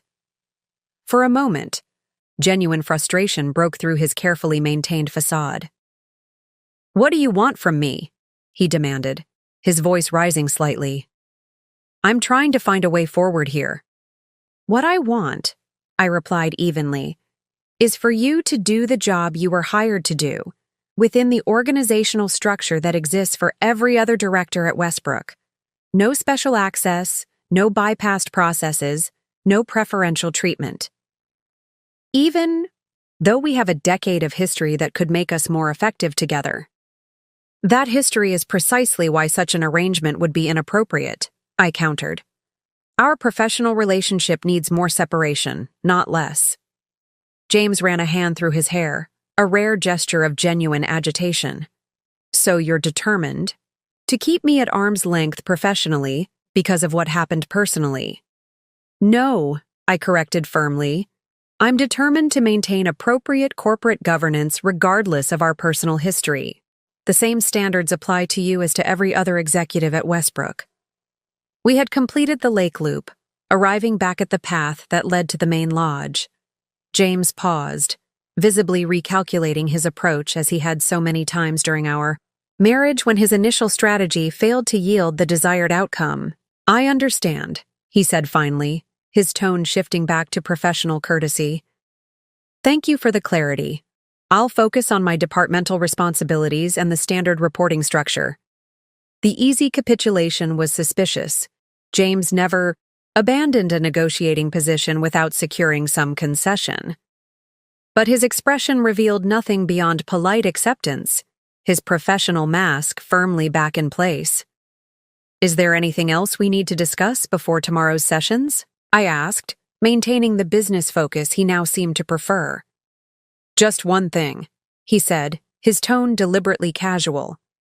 I received a call from Madison Lambert at Goldman this afternoon.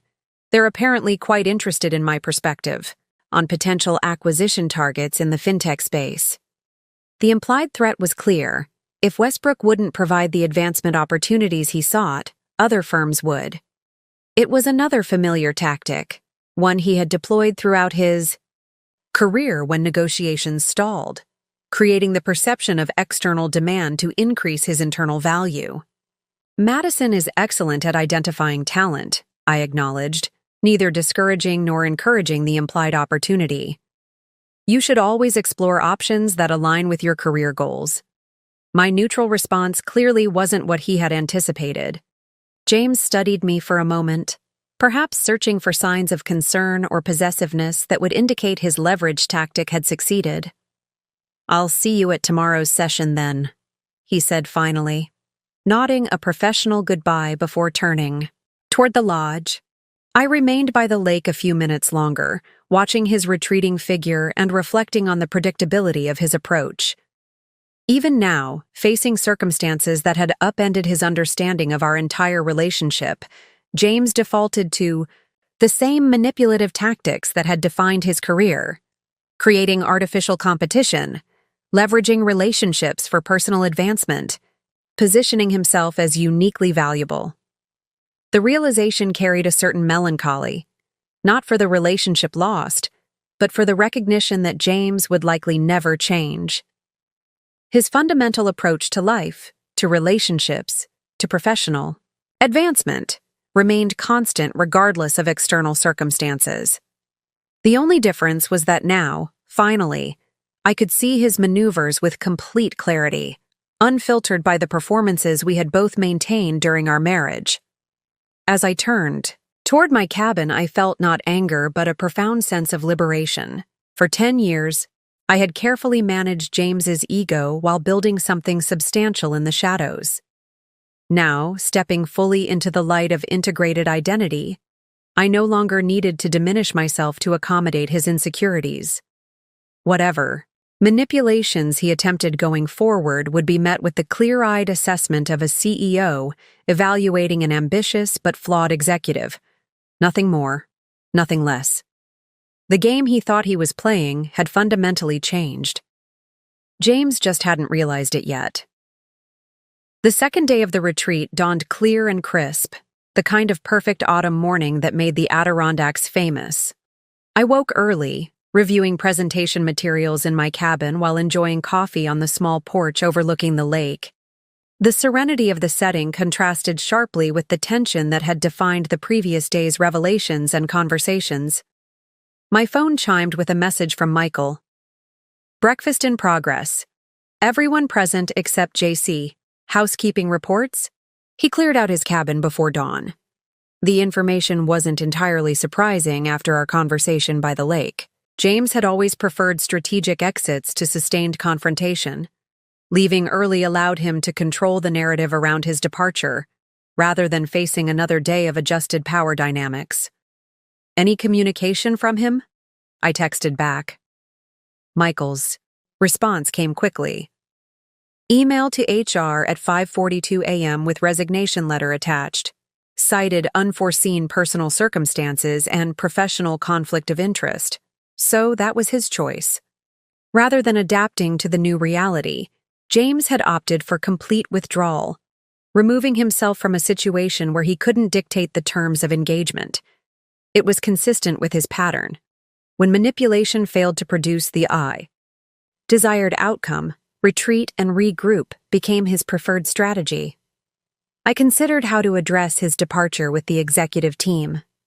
The situation required transparency without unnecessary drama, acknowledgement without amplification. After finishing my coffee, I drafted a brief message to Graham and Michael outlining my approach, then prepared for the day's sessions. The dining room hummed with conversation when I arrived for breakfast. Executives gathered in small groups discussing the previous day's presentations and planned initiatives. Graham approached as I selected fruit from the buffet, his expression carefully neutral. Our director of acquisitions has made a rather abrupt exit, he noted quietly. Anything I should be concerned about from last night's conversation? Nothing unexpected, I replied. James explored the possibility of leveraging our personal history for professional advancement. When that approach wasn't successful, he opted for strategic withdrawal. Graham nodded, unsurprised. And how do you want to handle this with the team? Transparently but efficiently. I'll address it at the beginning of the morning session, then move directly to business matters. The morning meeting began at 9. The conference room arranged as it had been the previous day, though, with one conspicuous empty chair. I opened the session with deliberate calm, addressing the situation directly. Good morning, everyone. Before we begin today's agenda, I want to address a personnel matter. James Caldwell has resigned from his position as Director of Acquisitions, effective immediately. He cited personal circumstances and potential conflicts of interest given the unusual situation that emerged yesterday. I paused, allowing the information to register with the assembled executives. A few exchanged glances, but most maintained professional composure, having already noted his absence at breakfast. Taylor Williams will serve as acting director while we conduct a search for a permanent replacement. Our acquisition strategy remains unchanged. and all ongoing projects will continue as planned. Unless there are immediate questions about transitional arrangements, we'll proceed with today's scheduled discussions. No hands were raised, though I suspected conversations would flourish during the coffee break. With a nod to Michael, I transitioned smoothly to the day's first presentation, effectively closing the topic of James's departure. The remainder of the morning proceeded efficiently, with productive discussions of strategic initiatives and market positioning. If executives were curious about the personal implications of James's resignation, they kept such thoughts private, focusing instead on the business matters at hand. By lunch, the initial curiosity had largely subsided, replaced by the professional engagement that characterized successful leadership retreats. As executives dispersed for the afternoon's breakout sessions, Graham joined me on the lodge's deck, where I had paused to review notes for my closing presentation. "Nicely handled," he commented, settling into the chair beside me, though I must admit I expected more drama from James's departure. "Drama requires an audience," I observed. By leaving at dawn, he deprived himself of that opportunity. Graham nodded, his expression thoughtful. "Patricia tells me Vanessa posted quite the dramatic announcement on social media this morning. Something about toxic workplace dynamics and walking away from situations that don't serve her growth." I smiled slightly at the predictable positioning. Reframing rejection as choice is a time-honored tradition. I wish her well with it. "And James? Do you think he'll pursue that Goldman opportunity he mentioned?" "Perhaps," I said, though I suspect Madison's interest was less substantial than he implied. James has always cultivated the perception of being in demand to strengthen his negotiating position. Graham's expression shifted to one of gentle concern. "And how are you, Rebecca? Not the CEO managing an executive departure, but you personally?" The question caught me off guard. So few people in my life asked about my personal well-being separate from my professional performance. I considered it carefully, wanting to give an honest answer rather than a perfunctory reassurance. "I'm integrating," I said finally. For 10 years, I maintained a deliberate separation between personal and professional identities. That division served its purpose, but it exacted a cost I didn't fully recognize until it ended. "The cost of compartmentalization," Graham nodded. "I've observed it in many successful people, though few maintain it as completely as you did." "The separation began as a practical necessity," I explained. "Female founders faced distinct challenges when I started Keystone, particularly young women in finance. The dual identity helped bypass certain barriers, but over time, it became something else. A way to maintain a marriage that functioned only when my husband believed he was more successful than his wife." "And now?" Graham asked. "With both the professional secret and the marriage ended?" I gazed out over the lake, considering the question. "Now I get to discover who I am without the constant performance, without moderating my achievements to protect someone else's ego, without dividing myself into carefully managed personas. It's simultaneously liberating and unnerving." Graham smiled with genuine warmth. "If it helps, those of us who have known both versions have always seen the same fundamental person: brilliant, strategic, and remarkably patient. The integration won't change who you are, only how freely you express it." His words carried the weight of decade-long observation, offering reassurance without platitudes. I appreciated both the sentiment and its delivery, honest assessment rather than empty comfort. "Thank you, Graham," I said simply, "for your perspective and your discretion over the years." As Graham left to join his breakout session, I remained on the deck a few minutes longer, reflecting on the swift, conclusive end of my marriage. James's pre-dawn departure and resignation, without attempting further manipulation or confrontation, represented a clear acknowledgement that the power dynamics had shifted beyond his ability to control. For someone whose career and relationships had been built on carefully managed perceptions, the inability to shape this particular narrative must have been intolerable. My phone buzzed with an incoming email from James's personal account rather than his now-defunct Westbrook address. The subject line read simply, "Forward address for documents." The message itself was brief and impersonal. "Rebecca, please direct any divorce-related documentation to the address below. My attorney will be in touch regarding settlement terms. I've instructed the movers to collect my remaining items from the townhouse next Tuesday between 10 a.m. and 2 p.m. If this timing is inconvenient, please advise. James Caldwell, 227 West 77th Street, Apt 16B, New York, NY 1024. The sterile efficiency of the communication, no accusation, no emotion, no reference to our final conversation or his abrupt departure, was quintessential James in retreat mode. When outmaneuvered, he defaulted to cold practicality, treating personal relationships with the same detached efficiency he applied to underperforming investments. I forwarded the message to my attorney with a brief note requesting standard divorce proceedings without punitive measures. Despite the circumstances of our separation, I had no interest in a vindictive settlement. The clean break James had initiated with his public upgrade announcement would continue through an equally clean legal dissolution. As I prepared to join the afternoon sessions, my phone buzzed once more, this time with a text from Sophia at the New York office. Vanessa Lawson called twice requesting meeting with Ms. Mitchell regarding defamatory corporate actions. Declined to elaborate when pressed for details. How would you like to proceed? The predictable escalation brought a small smile to my lips. James might have opted for strategic withdrawal, but Vanessa apparently preferred confrontation, likely positioning herself as defender of his reputation to solidify her role in whatever narrative they were constructing together. No meeting. Necessary, I replied.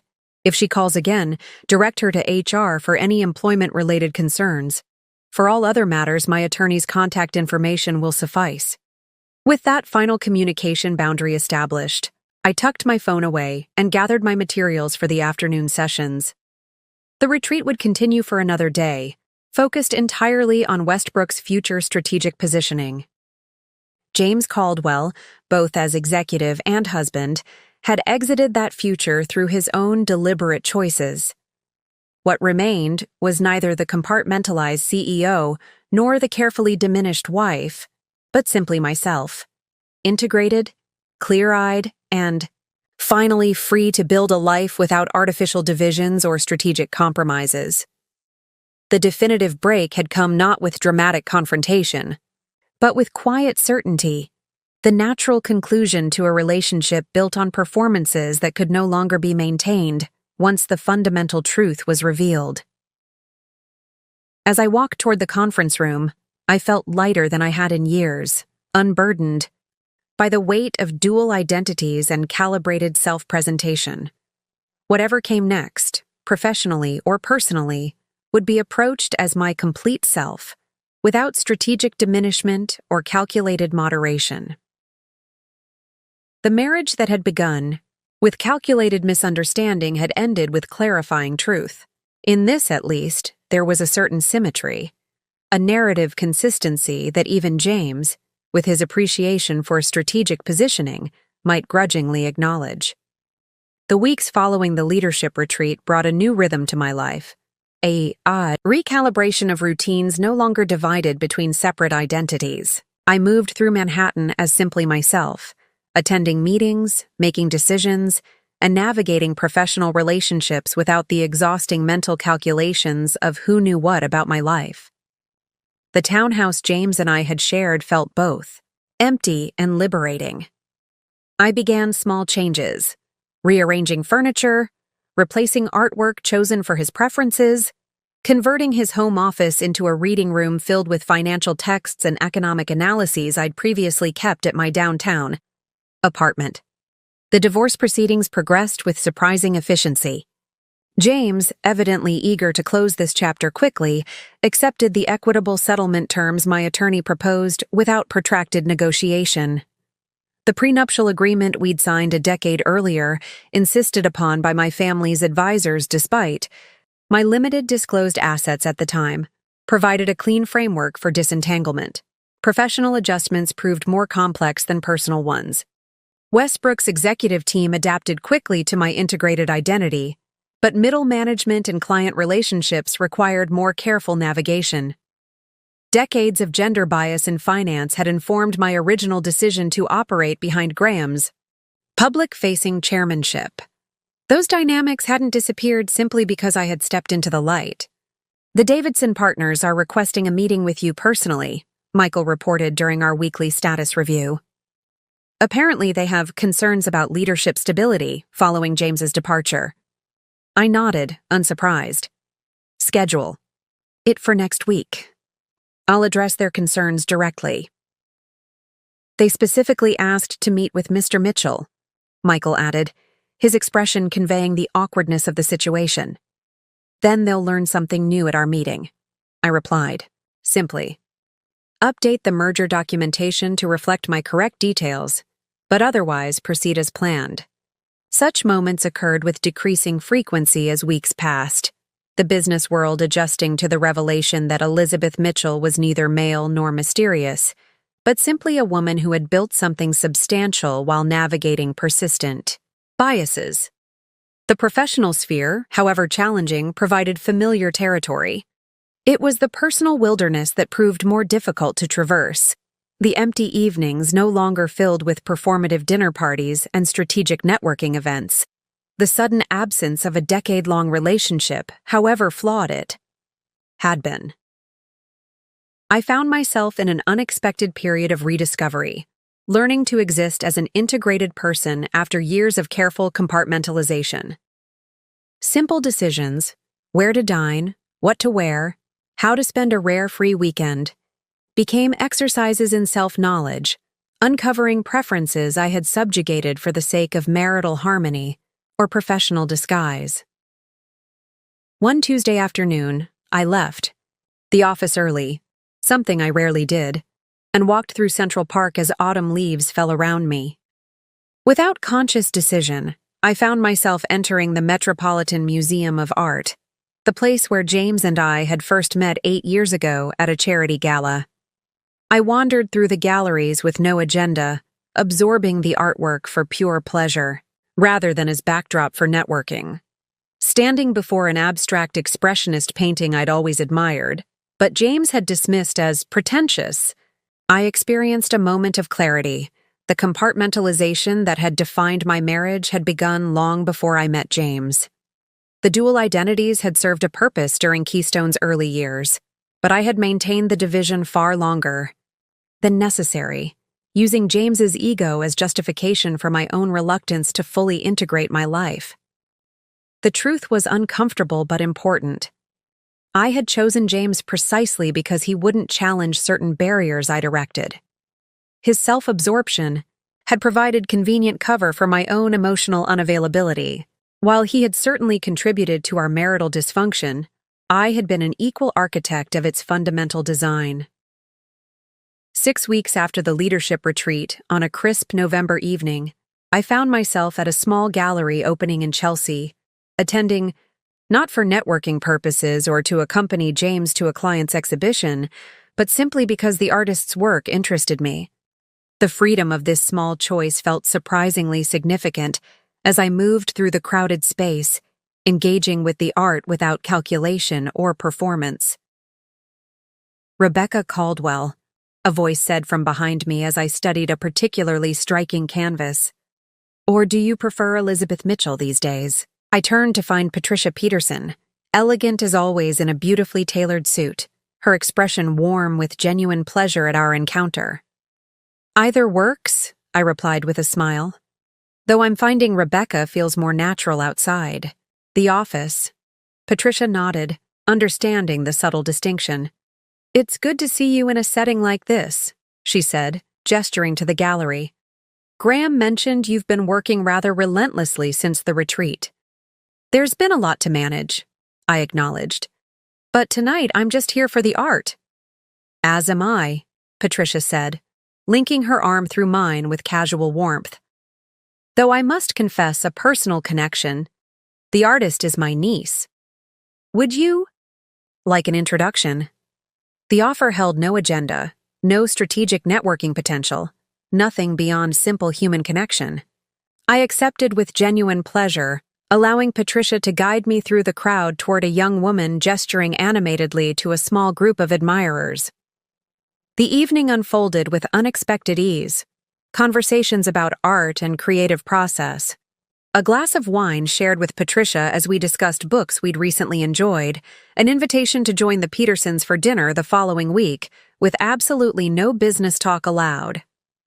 As my driver navigated back toward the Upper East Side later that evening, I found myself reflecting on the curious liberation of simple social interaction without the constant mental calculations of separate identities.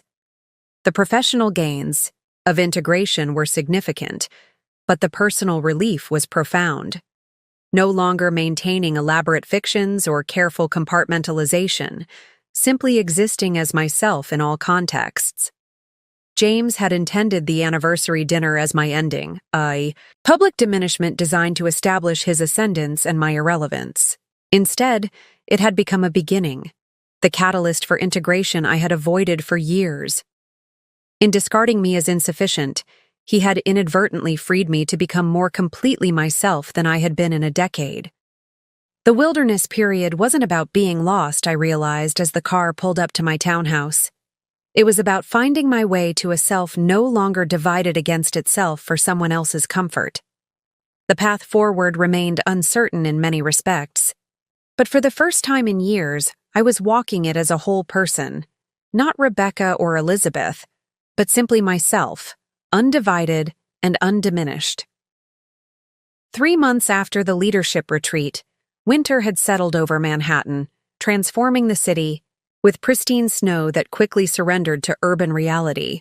The holiday season arrived with its customary frenzy, though this year I approached it with a freedom I hadn't experienced in a decade.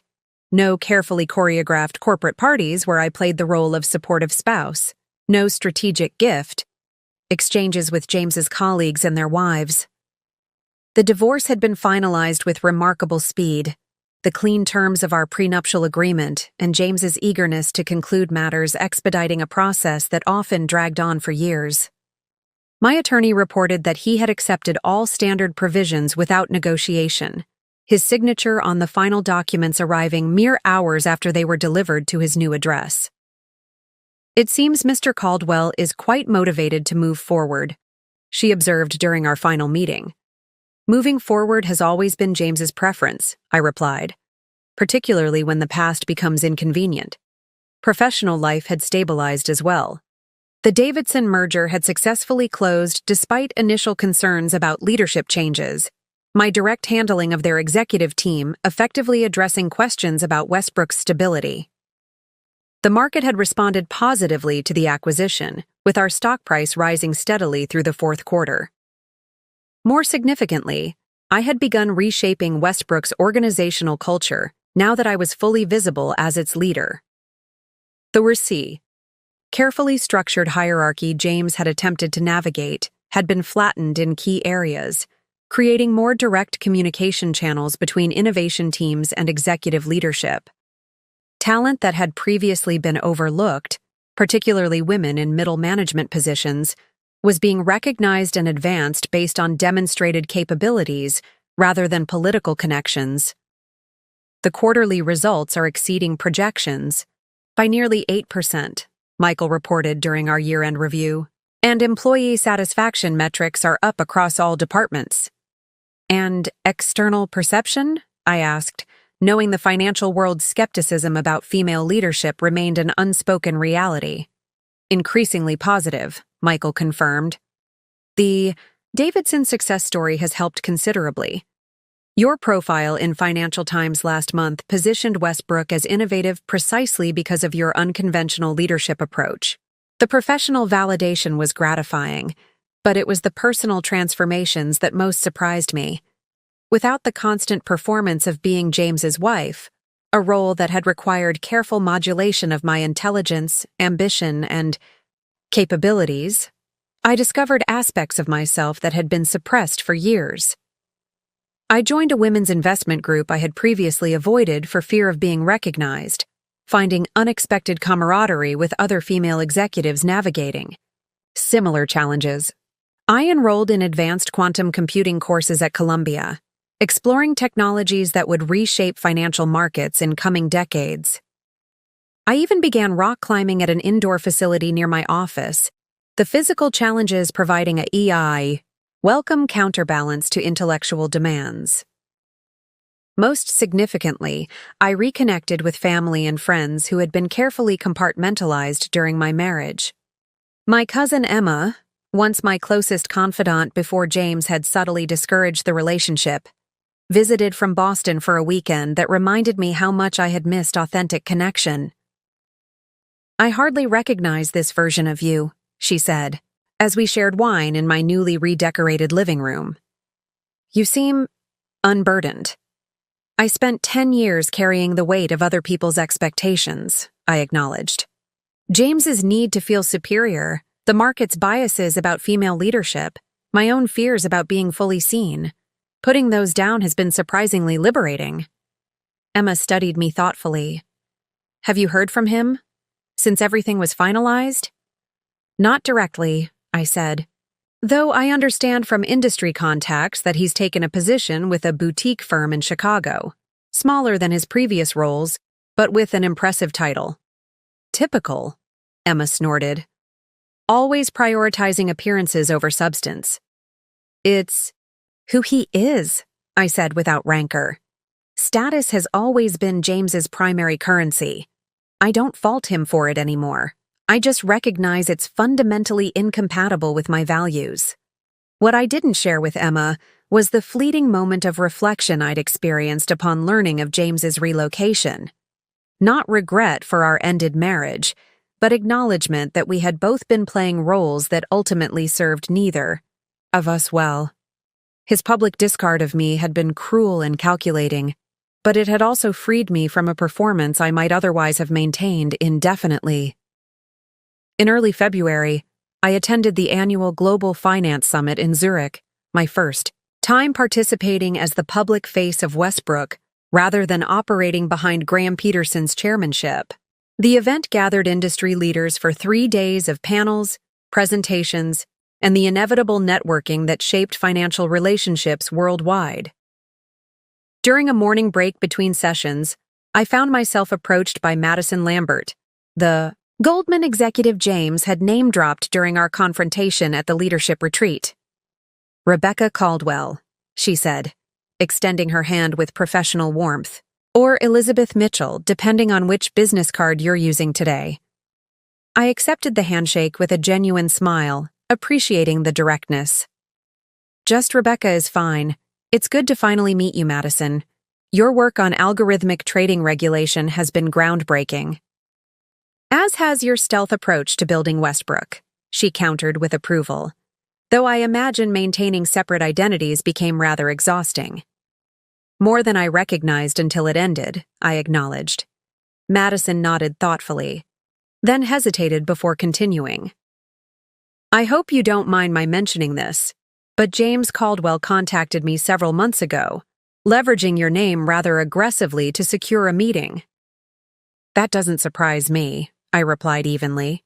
"Leveraging connections has always been a cornerstone of James's professional strategy." "I gathered that," Madison said dryly, "which is why I declined the meeting. Anyone who needs to name-drop their spouse to get an appointment isn't bringing substantive value to the table." The observation was astute and unsentimental, exactly the clear-eyed assessment I had been unable to make while maintaining my marital performance. "Your instincts were sound," I confirmed, "though I believe he's found a position that better appreciates his particular talents." Madison smiled with professional understanding. "The market eventually prices all assets appropriately," she observed, the financial maxim serving as elegant commentary on both business and personal valuation. Our conversation shifted to industry. Trends and potential collaborations, the brief discussion of James falling away as naturally as our marriage had.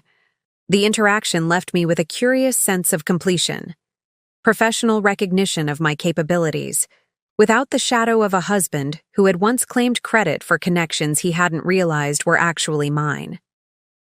That evening, at the summit's formal dinner, I found myself seated at a table with global financial leaders I had previously encountered only through carefully managed intermediaries.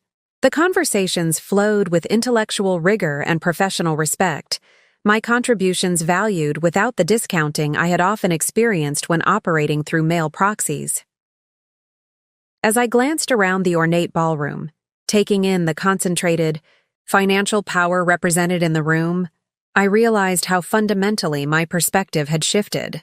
Where once I had navigated such spaces with careful calculation, managing perceptions, guarding my identity, moderating my capabilities to maintain James's ego, I now moved through them with straightforward confidence, neither diminishing nor exaggerating my presence. The woman who had once constructed elaborate divisions to protect both a husband's fragile ego and her own professional ambitions had been replaced by someone integrated and whole. A leader comfortable in her capabilities, neither apologizing for her success nor weaponizing it against others. James had intended his upgrade announcement as my diminishment. Instead, it had become my emancipation. Freedom not just from a marriage built on performance, but from the compartmentalization that had limited my own growth far more than I had recognized. 1 year to the day after James had introduced Vanessa, as his upgrade at our anniversary dinner, I found myself back at the same restaurant, not by sentimental design or painful coincidence, but because Graham Peterson had selected it for our quarterly off-site strategic planning dinner. The irony wasn't lost on me as I stepped through the familiar entrance, but the sharp sting of humiliation that had once accompanied those memories had faded to a dull acknowledgement of life's curious symmetries. The restaurant had changed little in the intervening year. The same ambient lighting, elegant decor, and attentive staff creating an atmosphere of understated luxury. What had changed profoundly was me. I walked through the space not as James, Caldwell's carefully modulated wife, but as Elizabeth Mitchell Caldwell.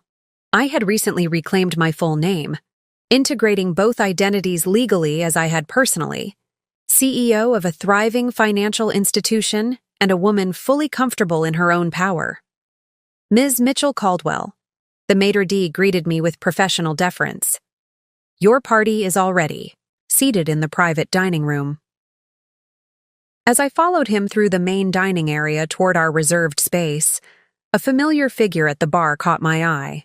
Not James, as some novelistic coincidence might have dictated, but Vanessa. She sat alone, elegant as ever in a designer dress, absently checking her phone while apparently waiting for someone. Our eyes met briefly as I passed. Her expression shifted from surprise to careful neutrality, her chin lifting slightly in what might have been defiance or simple acknowledgement. I nodded politely without breaking stride, neither avoiding the encounter nor giving it more significance than it deserved.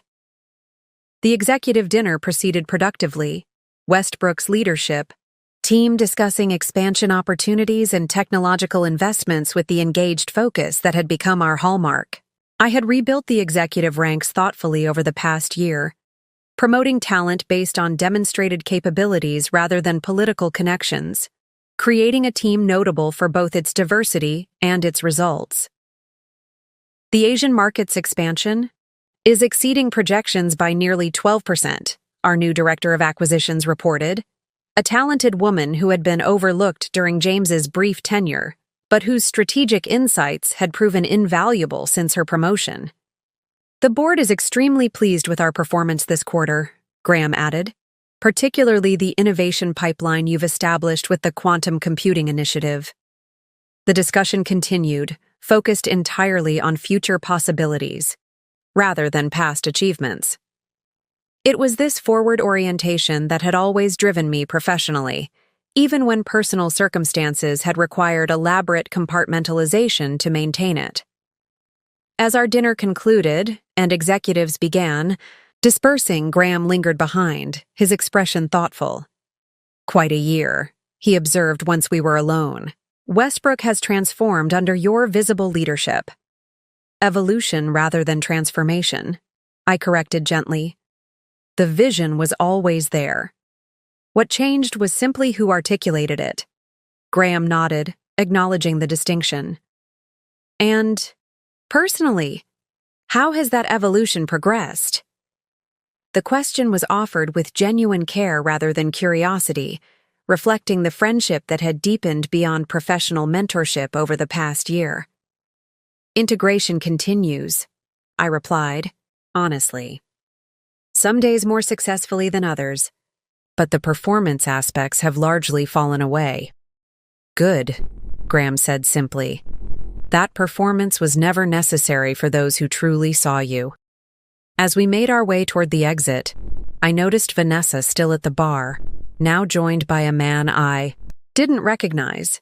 Younger than James, expensively dressed with the confident bearing of someone accustomed to attention. They were clearly in the early stages of attraction, their body language conveying mutual interest as they leaned toward each other, sharing confidences over cocktails. The scene triggered not jealousy but a curious sense of recognition. Vanessa, following a pattern I understood intimately, seeking partnership with someone whose status and ambition mirrored her own aspirations. The difference was that her upgrade from James had apparently been as calculated as his had been from me, each moving toward relationships that better served their fundamental needs for status and validation. Outside, as we waited for our respective cars, Graham nodded toward the restaurant entrance. "Wasn't that?" "Yes," I confirmed simply. "Life's little symmetries." "And James? Any word on how he's faring in Chicago?" "Advancing rapidly within a smaller sphere," I said. "Regional vice. President within 8 months. He's always been skilled at navigating organizational hierarchies." What I didn't share was the brief email I'd received from James 2 months earlier. Not an apology or attempt at reconciliation, but a carefully worded request for professional reference regarding a potential client who had mentioned knowing me. The message had been formal, almost aseptically so, with no acknowledgement of our shared history beyond a perfunctory, "I hope this finds you well." I had provided the requested information with equal professionalism, maintaining the boundaries his actions had established.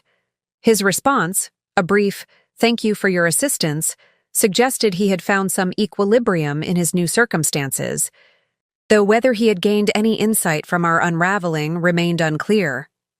Graham's car arrived first, and with a warm handshake, he departed for the evening. Left alone on the sidewalk, I found myself reflecting on the perfect circularity of the moment. Standing outside the same restaurant where, 1 year earlier, James had orchestrated what he believed would be my public diminishment. The cool evening.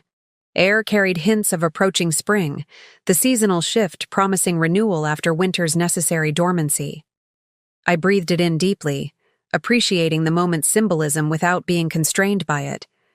The past year had taught me that narratives were tools, not prisons, useful for making sense of experience, but dangerous when they limited future possibilities.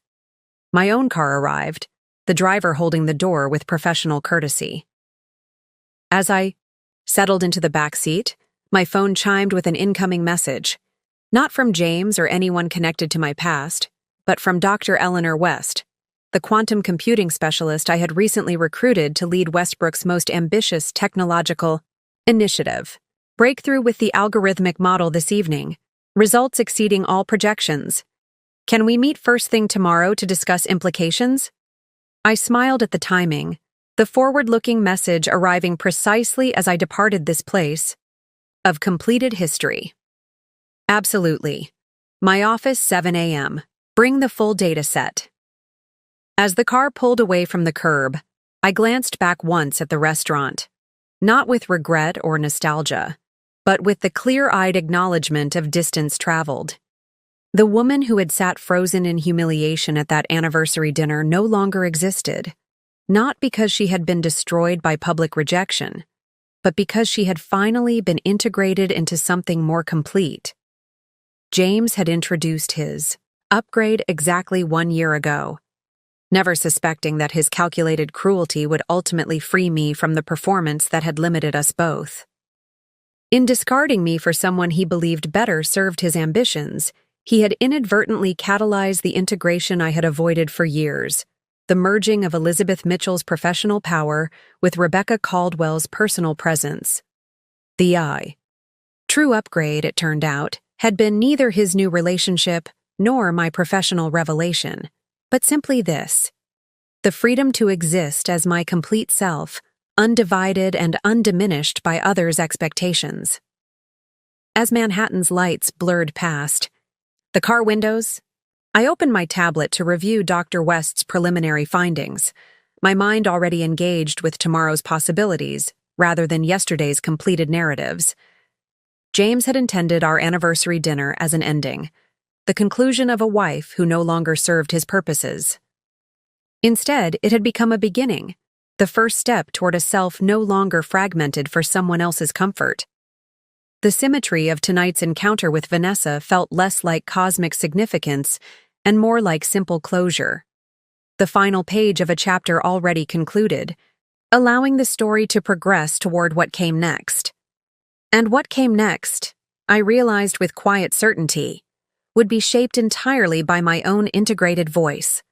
Neither the carefully modulated wife nor the strategically hidden CEO, but the woman who would emerge from the intersection of both, carrying forward the wisdom each perspective had provided. James had orchestrated my public humiliation as a demonstration of his power. He could not have known that in doing so, he was actually returning mine, the power to exist completely as myself, without strategic diminishment or calculated performance. In the final accounting, his attempt to showcase his upgrade had revealed something far more valuable: the recognition that I had never needed upgrading at all, only the courage to stand fully in the light as exactly who I was. That courage, once found, had transformed everything. Up next, you've got 2 more standout stories right on your screen. If this one hit the mark, you won't want to pass these up. Just click and check them out. And don't forget to subscribe and turn on the notification bell so you don't miss any upload from us.